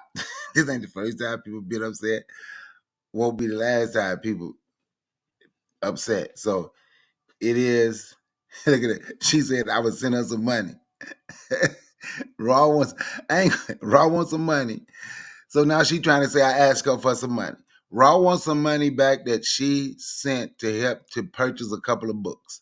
That's the money she's asking for. She's asking me to give money back that was given for books. Because you know I have my book drive, right? And on my book drive. So when she says something about money with me, I'm telling you what she said, the books that I buy. She want money back for books. Okay. Yeah, I don't know what it's about, but I'm just saying I hope you all Well, I'm saying I'm telling what it's about, because when she put in there talking about I'm a scammer, trying to act like I stole something from her, she's a damn lie. She donated money for books. All right. Well, I appreciate the clarification there. Yeah. Yes, sir. Yes, sir. One brief thing, because Anthony say something that resonated with me. They'll work that out. Bakari had wrong that out. But yeah, the brother say that he don't see himself as African American. Now, th- Anthony, I would say this when I'm speaking to people like yourself or Brother Bakari, your brothers and are ahead of the curve. Okay, so I don't want to offend y'all, and when I speak and say certain things, y'all are way ahead of the curve. Y'all ahead of the class, and I'm not speaking really specifically for y'all. When I speak to y'all, it's a greater kind of conversation because y'all on that divine level and conversation where y'all understand things. For me, at a level to where I have to speak differently when I speak into y'all. But bro, the reason why I say what I say in separation is, bro, sometimes I'm on this internet, you know, much times I've been called Tesla and shut your mouth up, and you can't talk about our business and our business. I've been talked to crazy on this internet simply because I have an accent. So many people may not see me as, oh, we are one and the same. So sometimes this is the reason why I do that. But I understand to your ears that sound like poison because you're not even on that level. So I don't want to insult you in any way, and I don't want you to take it as an insult, bro. I just reacting to what I've been specifically told not to talk about by African American people, but I understand your perspective, and I say you are absolutely right in what you say, and I don't want to offend you at all, bro. That's not my intention, but I understand where you're coming from, but like I said, man, I've been talked to crazy to say, shut your mother, you old island, whatever. So sometimes this is the reason why I say I will let the brothers from America speak on certain topics and certain issues. But you are absolutely right in what you are saying. Absolutely, you are absolutely right. Make no mistake about it. Yeah, brother Anthony fell off the panel and soon he can't get back in with sound. I know I didn't change anything since the show's been going, so I'm not sure why that is, Anthony. But in the meantime, I can find a chat says, how can gold, diamonds, cobalt not be sound financially? Um, Provide Trigger says, I think that 19 Keys knows the power of psychology. I have seen on his YouTube channel his self presentations with the optics of a Huey P. Newton. That's a very interesting thing he did there. With black, she goes on to say, with black jackets and sitting in a wicker chair with the round back and all as if he's a Black Panther Party member. KW Dawn 7 says, Africa could be the future, but for who? Uh, Let me see if there's anything else. So yeah, so those are the comments from the chat. With that said, Black Steel, you've seen and heard everything everyone else had to say. What say you? Well, couple of things. First of all, Buana, I got stuck in traffic coming out of Disney. Okay, if you've never been to Disney World, that traffic is insane coming out. So that's Orlando, why, right? This is Orlando. yes, that's why Oh I'm yeah, on I was CP kind of, time, because I this, saw that traffic before. Yeah. yeah, that traffic coming out of Disney is awful, terrible. It's going 3 miles an hour. Anyways, so couple things I agree with. Some things I didn't agree with. Number one, I do agree he's a scammer. My knowledge of 13 key of whatever the fuck, 19 keys comes from what I've heard about him, similar to like Bakari mentioned his Black Business School and some of the things Dr. Jared Ball talked about him on uh, Black Liberation Media. Um, Talked about his earn your leisure and his Black Business Fest and whatnot. He's really big on Black capitalism and investing and all that other stuff. And that in and of itself, it makes my spider sense tingle a little bit. I would really ask him when he says Black Americans have a problem when he's talking about going to Africa, right? I gotta ask him which Black Americans, because we have to realize that much of our online discourse has been infiltrated, right? And I really doubt. I'm not saying there aren't some self-hating Black people, but most Black people that I know personally aren't really that bothered. Not really. But a lot of times, these ADOS and these FBA accounts, there's something about them that's so agenty, right? Right. The energy they give off, it's just so hostile. There's no talking, there's no communication. You coward bitch, you fucking tether off, whatever. And I'm just like, I had an interaction with one on X Twitter, and I literally asked him, "You talking about Pan Africanists? I living in Africa," and I said, "What is the word? What does the prefix of Pan mean?" Oh, you would have thought I was talking about his mother. Oh, I mean, he just went off on me, and I'm like, this energy. It doesn't seem like it's coming from actual people. It feels like these are bots. It feels like these are people who are meant to create confusion and discord among African people. Africa is the future, and one big reason is because Africa has the youngest population in the world. Many countries and continents are actually below replacement level when it comes to births. Europe, for example, Japan, United States, for example, they're below replacement level. Africa is not. Latin America is not. The Middle East is not. So when we say Africa is the future, because most of the young people coming up in the future are going to be African. And this is a demographic crisis for these racists and these white supremacists.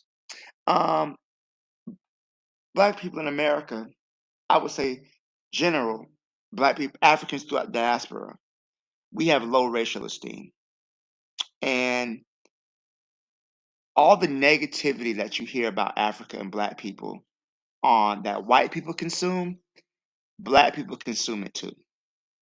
And it makes it very difficult for them to move past that programming. I think it's a really strong mind that's able to ingest that type of information and not hate themselves. And that is exactly what it's designed for. Pan Africanism, even economic, cultural ties with Africans, the diaspora to the continent, is something that white people fear above all else. And they will go to any lengths to prevent it. They'll tell us to our face, oh, it doesn't work, it's a scam. Meanwhile, you have pan-Europeanism. Every European settler colony supports the other one, no matter where in the world they happen to be. You got Donald Trump literally talking about letting white South Africans come to the United States as refugees. Okay? You had one settler colony in the United States shipping another settler colony weapons to help exterminate an entire group of people. So they'll say Pan Africanism doesn't work when we live under Pan Europeanism and don't acknowledge it. The hatred and the violence that Europeans have had within themselves, there's no equivalent to that in Africa. There's no African equivalent of World War One, World War Two, the 7 Years War, 30 Years War, 100 Years War. You can't look at Africa and see African people at conflict with each other like that. But yet white people can do that, and yet they're able to work together for a common interest. But black people can't. So, that's one thing. Two, another thing I would say as far as black people not connecting, not going over, not traveling, black people don't have no money. And I really can't state that enough, right? Median income for black people in the United States is like 42,000. You got a few outliers that's doing really well. But the average person, black person, is really struggling to make ends meet in this country. Not hell, the average white person is struggling to make ends meet in this country. Um, so a lot of times they don't have a lot of residual money to travel. If they do any luxuries, they'll probably put on credit or something they have to save up for. So then their mind, they're not connecting with thinking about trying to build connections to that. So I would say when he says people are upset, which people are upset by it? Is it these clowns, the Tariqites and those who follow Yvette, whatever. They might be upset. I gotta say, most of my interactions with people in the diaspora has been very positive. I went to last week. I went to a African Arts Festival for Zora Neale Hurston. I'm pretty sure everybody knows who Zora Neale Hurston is. But when I went there, everybody was wearing dashikis. Everybody had African art with mask and garb. There was African man out there selling soap and shea butter and beads and things like that. There was no, oh, you a tether. We're not gonna buy your stuff for you. I didn't see that. That didn't happen because he saw me. Are you ready for me, my brother? You want to purchase something for me? I give you this. It was a smooth business transaction, but not just that. It was the interaction, just even outside of just buying stuff, the communication. There was no hostility. I'm really questioning when these people talk about all these issues between our people, right? Because in real life, I don't see it. And I'm on the ground. I don't experience that. So, one more thing. Something about black people not building anything. I think that what he mentioned about why we. First of all, that's a goddamn lie. And I hate when people make that statement because you're really going to ignore how the United States government and private citizens have done everything possible to destroy, undermine, and attack black people when we do stuff. I mean, the list goes on and on. They're still doing it now. So don't say that because that means you just don't know history. I'll leave it there.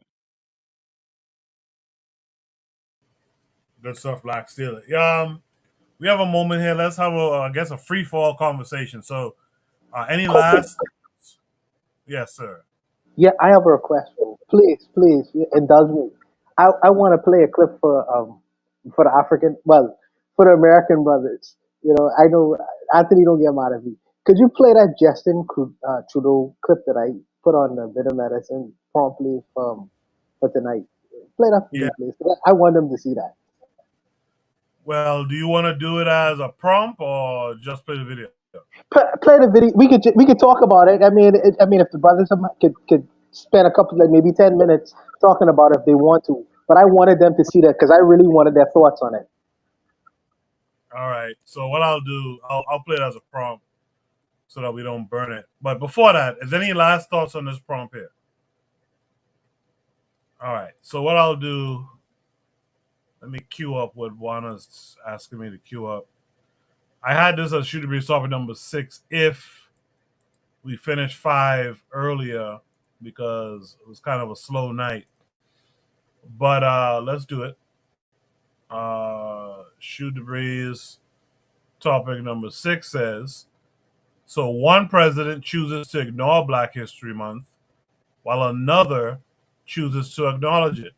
Thoughts? This came with a link that's going to take us, I believe, to YouTube. Let's just do it.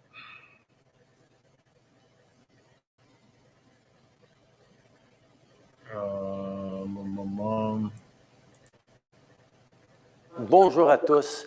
It's Black History Month, a time to celebrate the achievements, the contributions, and the history of Black Canadians. A time to focus on investing in and uplifting future generations.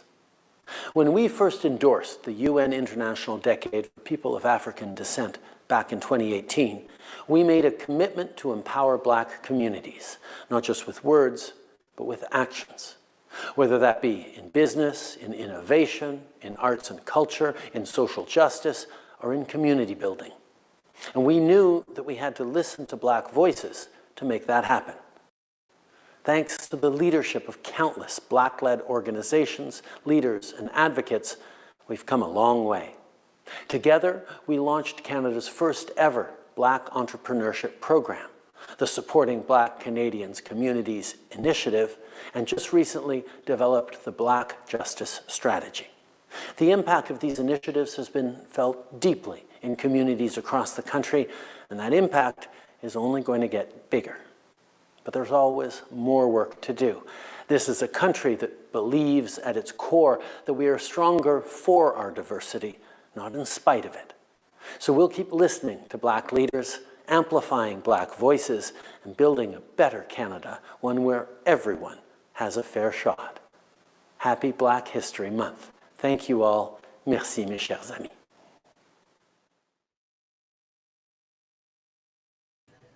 There you have it. So I'm not going to call on people like I usually do. We'll make this a kind of a segment, a free fall, if you will. I'll start with Buana because he wanted to tee it up now.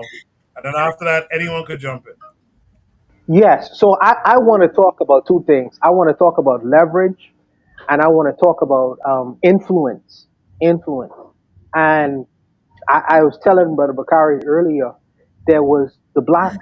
I think there was the Black Americans actually started Black History Month. The Black Americans actually started Black History Month. I can't remember the name of the scholar, and I know Anthony doesn't like me to talk in these kinds of terms. But just indulge me if you will. Indulge me if you will, Anthony, for the time being, because I know all of us are Africans, absolutely. But indulge me for a second, okay? Now, I want to talk about the fact that this person, Justin Trudeau, who is the Prime Minister of Canada, right, is being impacted by the taxes, the levies that Donald Trump was trying to push against the country. Now he say, well, we're gonna hold off on that. We're gonna hold off on that, okay? Because he understood America will be affected by it. So regardless of the fact that Canada is still a racist country, I live in Canada. I live off of Scarborough. I live in Canada for a time. So I know that Justin Trudeau doesn't mean this. But he uses the issue of Black History Month as leverage to show to the world, okay, the people at the south of us, are playing race politics. But we're gonna pretend to be diverse and we gotta acknowledge Black history and we can use something that African Americans created to push this out there in the world. This is a serious kind of impact that's being done because they're using this political football. And I say that if the African American community could leverage this, imagine what else they could leverage. Imagine what else they could leverage. Because this is a leader of the country to the north, a very big country, by the way. You know what I mean? And I'm just, right. Matron just correct. She let us know Carter G. Woodson started Black History Month or helped started Black History Month. Now this is being acknowledged by world leaders. So if you could leverage this, imagine other things that you have the ability to leverage as well. So I say happy Black History Month and African Americans. The brothers and sisters to the north of me should take the lead in this, irrespective of the fact that Donald Trump decides to ignore Black History Month and pretend that it doesn't exist. My American brothers to the north should take the lead in showing the world, yes, this guy thinks this way, but here's what our community is going to do about it. Because if this particular leader of a country could acknowledge it, imagine who else could acknowledge it as well. So use it as leverage. That's what I see. I'll wait to hear what the brothers have to say about it. Let me ask you a question. Leverage that in what way and with who? Leverage it is in a way that what I hear all the time that the FBAs or people like that say hip hop is the most influential music around the world. Okay, so when I hear them say that, what I'm hearing them say is this music has basically taught a culture and sent it out to the world in how to behave in manner, style, fashion, or whatever. Now, Carter G. Woodson was one of the great thinkers in African American society. Not only him, Martin Luther King as well. Martin Luther King as well. I'm saying that if your community, African American community, or not African, if the leaders in at the top of the American community doesn't want to pay attention to what the African Americans doing or thinking about, I'm saying that their views and opinions and ideas are still impactful and pervasive throughout the world as well. So much to a point to where it's getting this man even to address it. But So who it's leverage it against though, Bawana? Like you talking about leverage it against the no, regime that's in no, office? no, no, no. Oh, let me say leverage is not a good word. I'm saying use it as political capital. Use it as political capital in the world. Since this government say they don't respect you and they love you, well, other communities do, other countries do, other continents do, other continents do. Buana, I mean, one thing about this situation, man, is that this is just symbolic. I mean, this is the same dude who was running around dressed in blackface not too long ago. So I'm a little skeptical. It sounds really good, but you got to understand this is just lip service, right? There's no real substance to what he's talking about. You can't leverage a sim. Okay, so first of all, Black History Month, which growing up, I've always liked Black History Month. I enjoy talking about it, enjoy the interaction and the knowledge being spread. That's great, right? But this is just a symbolic thing. That would be like saying, "Oh, this country celebrated Dr. King Day and this country don't." How could we leverage that? You can't because it's just talk, right? He's not really, and he could say this because the black population in Canada is relatively small. There's not a lot of black people in Canada, so they can put on a nice front as though they're some sort of racially accepted nation. But the truth is, Canada is a white settler colony, just like the United States is. You can certainly see how Canada treats it's they don't call them Native Americans, they call them First Nations. How they treat their First Nations people, how they brutalize them. People don't really know that about Canada because Canada is always seen as the polite, friendly neighbor to the north. But a cracker is a cracker is a cracker, right? They just happen to be nicer about it than the Americans happen to be.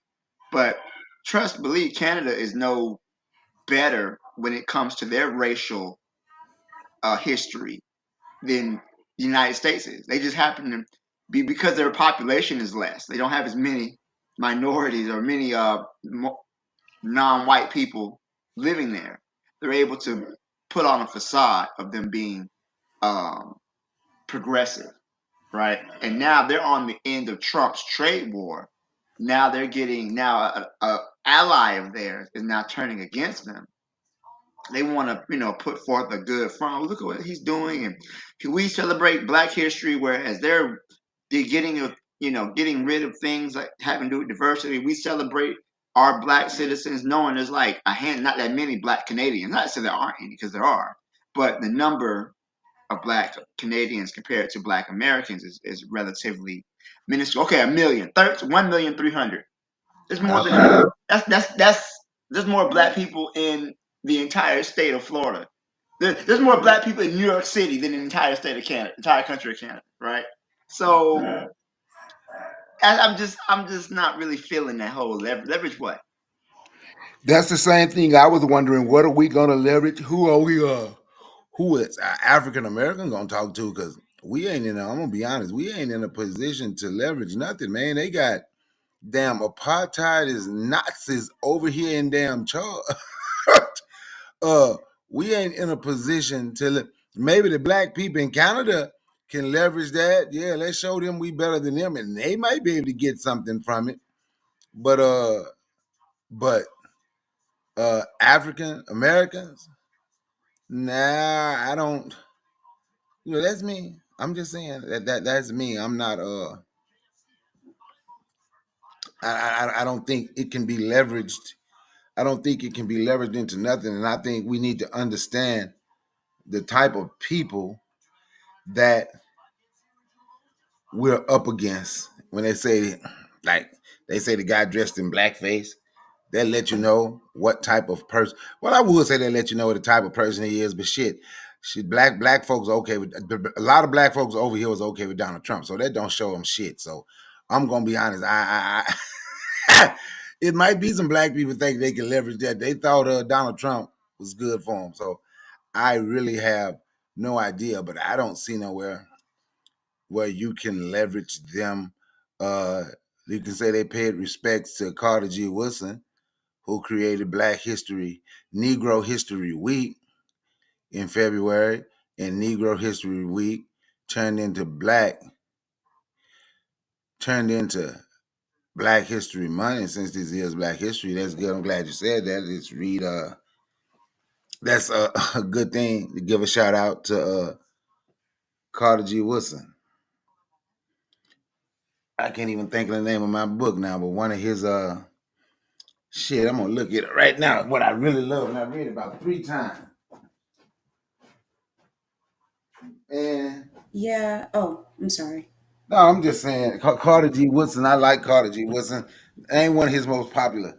And I got it over there somewhere. I don't feel like going through it. I done read it about 3-4 times, and now I'm just having a brain for. But I don't see no leveraging in The that. Miseducation of Negro. That's the one. That's the one right there. That's a great book. One of my favorite books, The Miseducation of the Negro. Thank you, Black Steel. Go ahead, Cheryl. I think that was Cheryl or whoever that was. Yeah, yeah, that was me. So yeah, I just because I don't know too much about Canada. I do. My in-laws are from there. I've been there a couple times. I just see this guy, and I'm just like, okay. The only thing he could possibly be doing is trying to save face, and try to keep the image of Canada, this great image that, we're friendly guys. Hey, come over here. I just think he's just trying to save face on the world stage. That's really all it is. And especially in the face that Trump is in office, he's trying to look like the good guy and Trump's the bad guy. And, it's just a little game they're playing, whatever. But just on that, I've been to I've been to Toronto. I've been to Brampton. I don't want to go back necessarily, but it's like the twilight zone. Honestly, it is like the black people there are. I don't even know, man. It's a different type of confusion up there. They, man, I don't know. I don't know what it is. I just know I don't want to be there. I don't want to be there. But anyway, yeah, this guy, he can't even give the land. He won't even give the land back to the indigenous people. So he's just saving face. He's a faker. So yeah. So Canada was a stop on the Underground Railroad. So in the United States, slaves would escape to northern states to get free. In 1850, Congress passed the Fugitive Slave Act when they made California a state. So they made making a slave escape would be a federal crime. So basically, any black person could be returned to slavery no matter what state they were in, whether they lived in a free state or not. So what they did is that it made basically United States was no longer safe for runaway slaves. So what they started doing was going to Canada because the British had abolished slavery in their territory in like 1838. So Great Britain, so any type of British territory was considered to be safe. So some African Americans escaped to Canada on the Underground Railroad. So it kind of flies in the face of all those FBA people who say we don't flee. you know, Canada was considered to be safe ground. Bahamas was considered to be safe. It was British territory. Mexico was also considered to be safe as well. So and then another thing is that a lot of during the American Revolution, some of those black loyalists who fought for the British were removed to Nova Scotia. So there were some black Americans who were formerly enslaved here in the United States. After the American Revolution, they went to Nova Scotia and Canada. They were evacuated after the British left at the end of the war. So there is somewhat of a small black presence. I don't know how that would affect their mentality. That's kind of weird. I Interesting. would. I do. Yeah, I think I heard some about the Nova Scotia and black slaves escaping to there. They must be an even smaller population because I know the majority of black people that are up there are Jamaican, and they just got to the country during the '60s. And the only reason I know that is because my husband lived there. He's from there, and so yeah. So, how many black people on the French side of Canada? You mean like Quebec? That's I a have good no question. idea. That's a good Because I question. know Haitians go over there, but I'm like, how many was there before? I bet you it can't be many there. And I you mean, know they something? do have some. Most of them are on the Toronto side, from my understanding. They're from Jamaica or some part of the Caribbean. There might be a few from the continent there, but they're majority Jamaican. Yep, and if I might have to look that up, the Haitian because it's not that you're right. It won't be that many, but that I just know they go to that side because I have friends that Haitians actually. Like I said, my grandson is Haitian mama. He's Haitian, and she You're got gonna find black people everywhere, man. I got a neighbor. He's Jamaican, right? And his son lives in Saskatchewan. I said, what? Saskatchewan? Oh, way What in up the north. world? Oh, we gonna. oh, So what you saying is you gonna find at least one. Don't care You're where you. gonna find at least one up there. that's scary. We and are. and and, and, We and I'm glad that I glad that I got an African American perspective. That's interesting. This perspective y'all get. Like I said, I used to live in Toronto. The French, the Haitians live in Montreal. A lot of them live in Montreal. A lot of the English speaking Caribbean, Trinidadians, Jamaicans, all through the Caribbean, a lot of them live in Toronto. So Cheryl is right. A lot of them live in Toronto. So that is. But the reality is, the truth is, the so-called indigenous black population did the Americans, the black Americans, who because of the underground railroad to the north, because there's two underground railroads, one going to the north and one going to the south. So the ones that went to the south, they are actually the original black population in Canada. That's the actual truth. That's a fact. They Americans. They're Americans. That's a fact. Well, let me ask you a question. I'm sorry. Go ahead. Whoever that was, go ahead. Just all right. So two things. I'll touch on the leverage part. People were asking what Buana means by people can seek leverage with Justin Trudeau's endorsement of Black History Month in Canada. But first, there's a tie of Black history in Canada and Black history in the United States. One of them being in the state that I represent, Nebraska. Uh, Somebody had brought up that there was a stop, if not one of the last stops of the Underground Railroad, was Canada. One of them was Nova Scotia. Um, Before Nebraska became a U.S. state, it was Nebraska Territory. After some time, they opened up Nebraska Territory to be bought for land purchasers. And the former enslaved Africans of Nova Scotia had purchased land in Nebraska Territory and called it Dewitty. Uh, I'm pronouncing this maybe incorrectly, but Dewitty or Dewitty. I'm trying to post the video, but there was a news uh, special on the Dewitty community that was the first and largest and most successful first black settlement in the Nebraska Territory. They had a grocery store, 3 school districts, a post office, and a baseball team. And then they also had a church, an African Methodist Episcopal Church. If anybody remembers Richard Allen from AME Church during the time of the slave revolts, but I digress. Nonetheless, there is a tie between Canada and the United States as far as Black history because the former enslaved Africans of Nova Scotia, they bought land and settled in Nebraska Territory, now Nebraska State.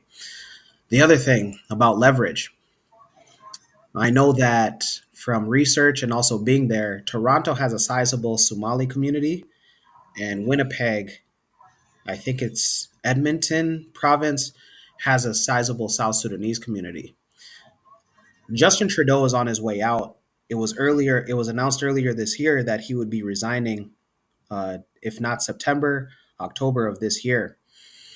When Biden was on his way out, one of the last things that he did that we all applauded for, at least most of us, was he pardoned from the grave Marcus Mosiah Garvey. Well, when people are on their way out, especially politicians, is usually the time that they want to be remembered for a good legacy rather than a negative one. I would impose that those Somali and South Sudanese in those cities of Toronto and Winnipeg campaign hard for a free trade agreement of their respective countries of South Sudan and Somalia. This is how you can use leverage, maybe uh, to add to what Buana was talking about.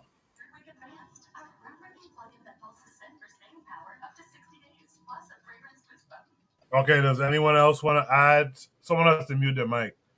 I can hear your TV in the background. Oh, that's my. I'm sorry about.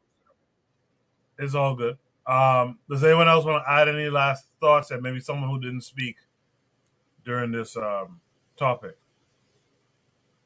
If not, it seems like no one else wants to add anything.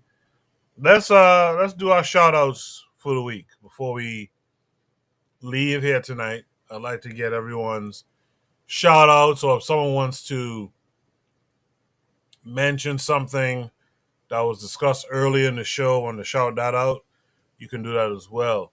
So let me go down the line here. Let me start with Bakari. Bakari, what would you like to shout out this week?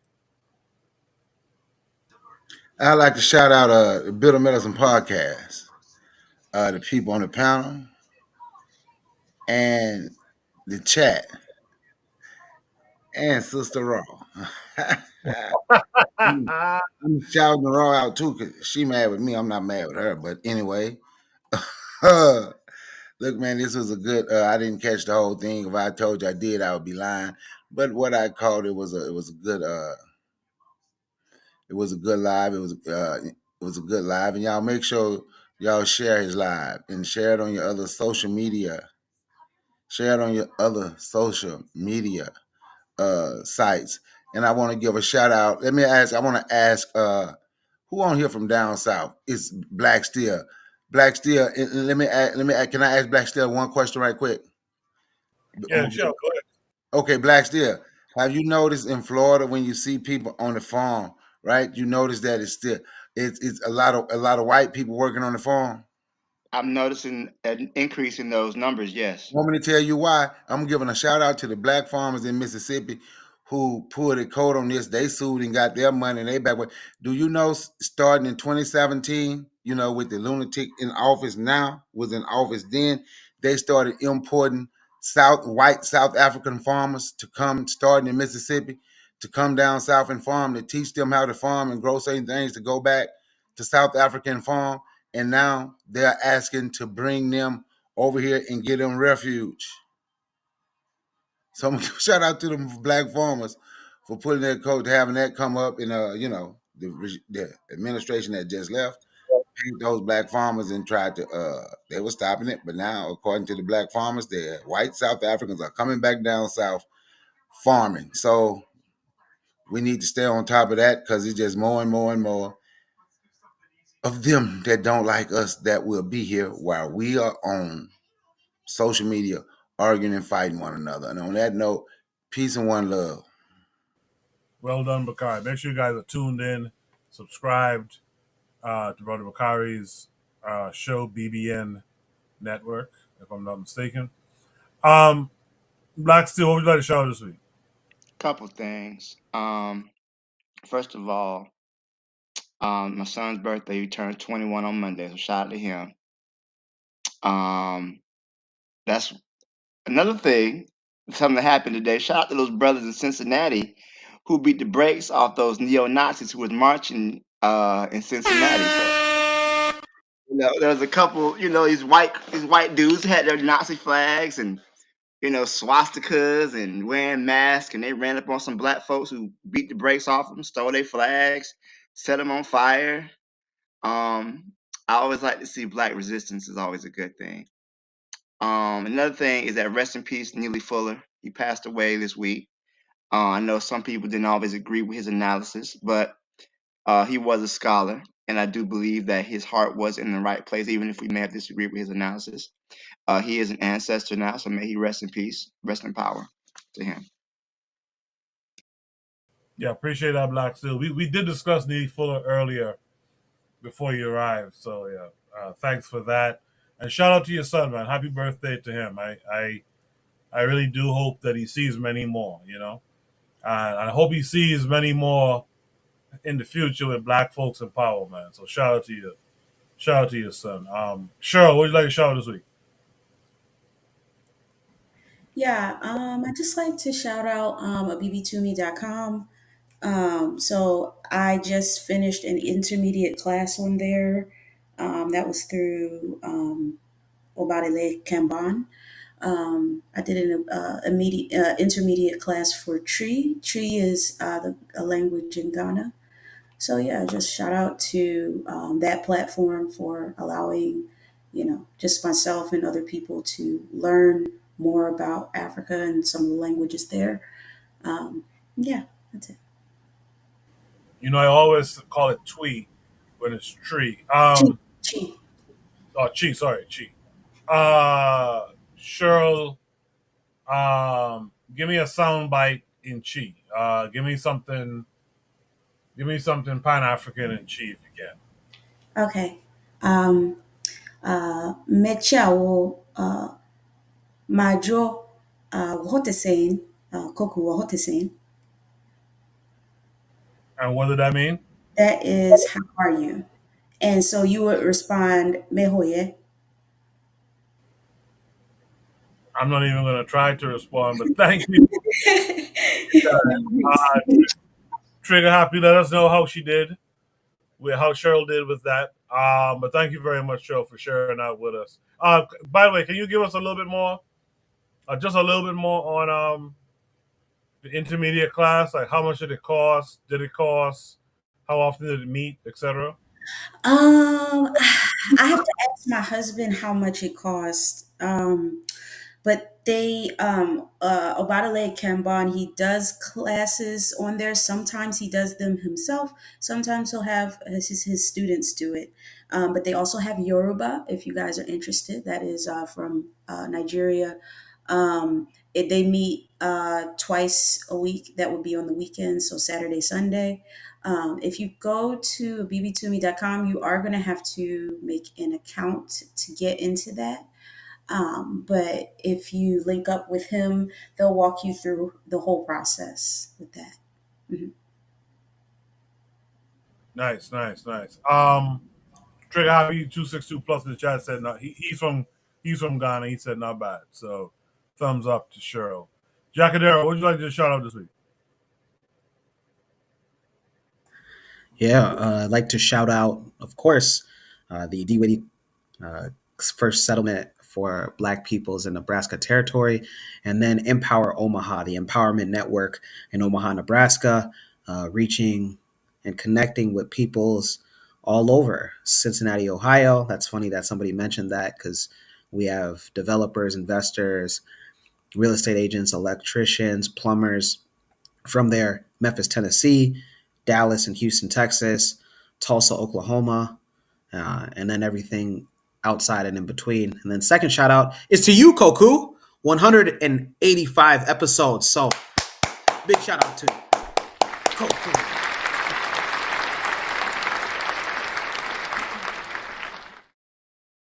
Yeah, I'm just playing around with the effects. But thank you for that, Jacadero. I appreciate it. And Jacadero, come through, man. You're always welcome to come through. Last but not least, Buana, what would you like to shout out this week?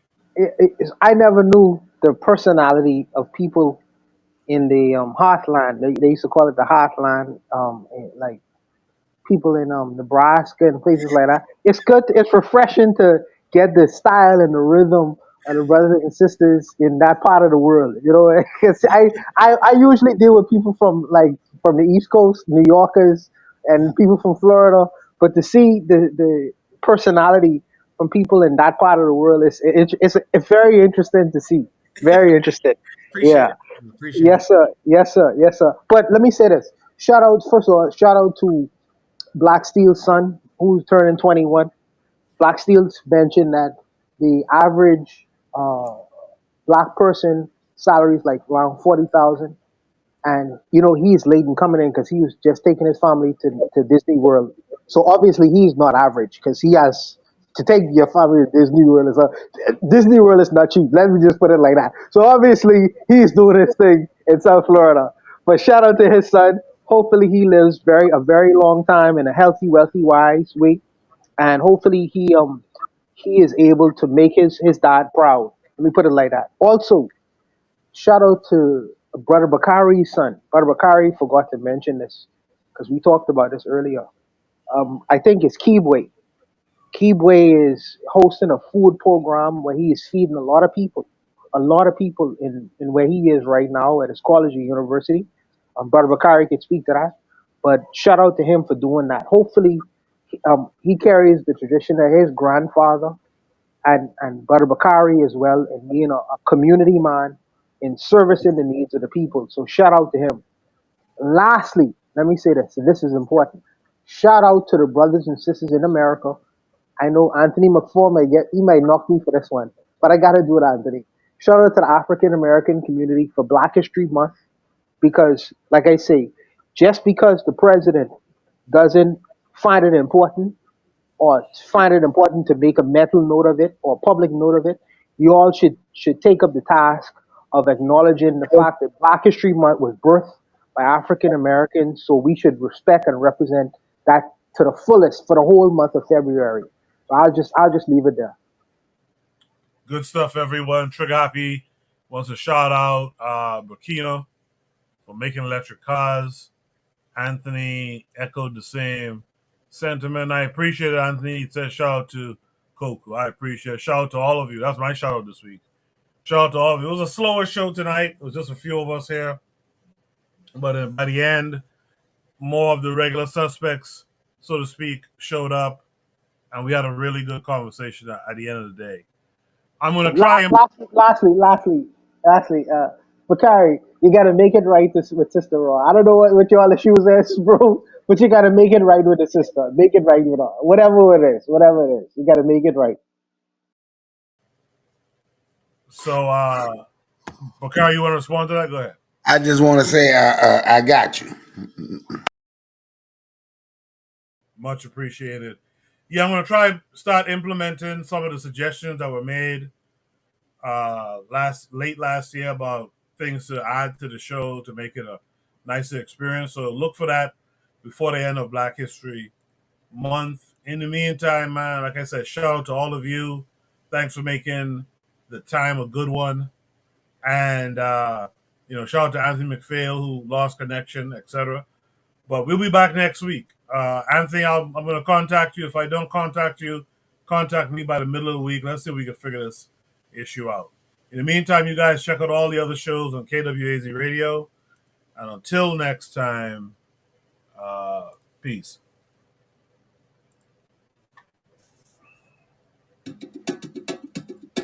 Hello there, dear listener. We hope you're enjoying this lovely discussion.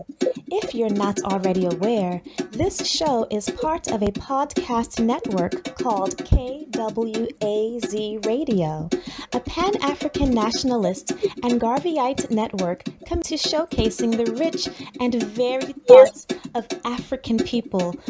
We have an exciting lineup of shows that we think you'll enjoy, including the Bitter Medicine Podcast. I think Black people require too much buy-in. Like, we constantly have to sell Black people on things that are beneficial to Black people. The Pro-Black Perspective Podcast. I'm fearful that our people are not really studying how to get ahead, and we're kind of, continually staying behind. The Harsh Reality Podcast. To me, it don't matter. I think people are so dumbed down, it wouldn't matter what you reveal to them. They still are in the matrix. They're in the simulation. They're going to keep doing what they did. They lemmings. So to me, it don't matter, man. The Learning Curve Podcast. Sexual access has never given you economic empowerment. The only person who has ever been economically empowered by a sexual relationship is the wasp and his woman. The Cathedra Cheek Show. When we start rising up to fight for our own, I guarantee you they'll stop doing what they're doing. I guarantee you they would have let their brother go. They was waiting to see what Black folks was going to do. Brother Bakari Podcast. Black people love to claim folks that hate them, right? They're a slave master, and they are ashamed of who they really are. The Forecast Radio. Like, if you pray to the same deity as, like, your enemy, and that God blesses your enemy more than you may want to reconsider who you praying to, And Tanzan, African Mind. Africans generally are welcoming of everyone. To my consternation, I think that they should be less, welcoming. If you love our podcast network, we would be grateful if you could rate and review us on Apple Podcasts. Follow us on social media, like and subscribe to our YouTube channel, and check out our website at www.kwazradio.com for more information. Thank you for tuning in. And now,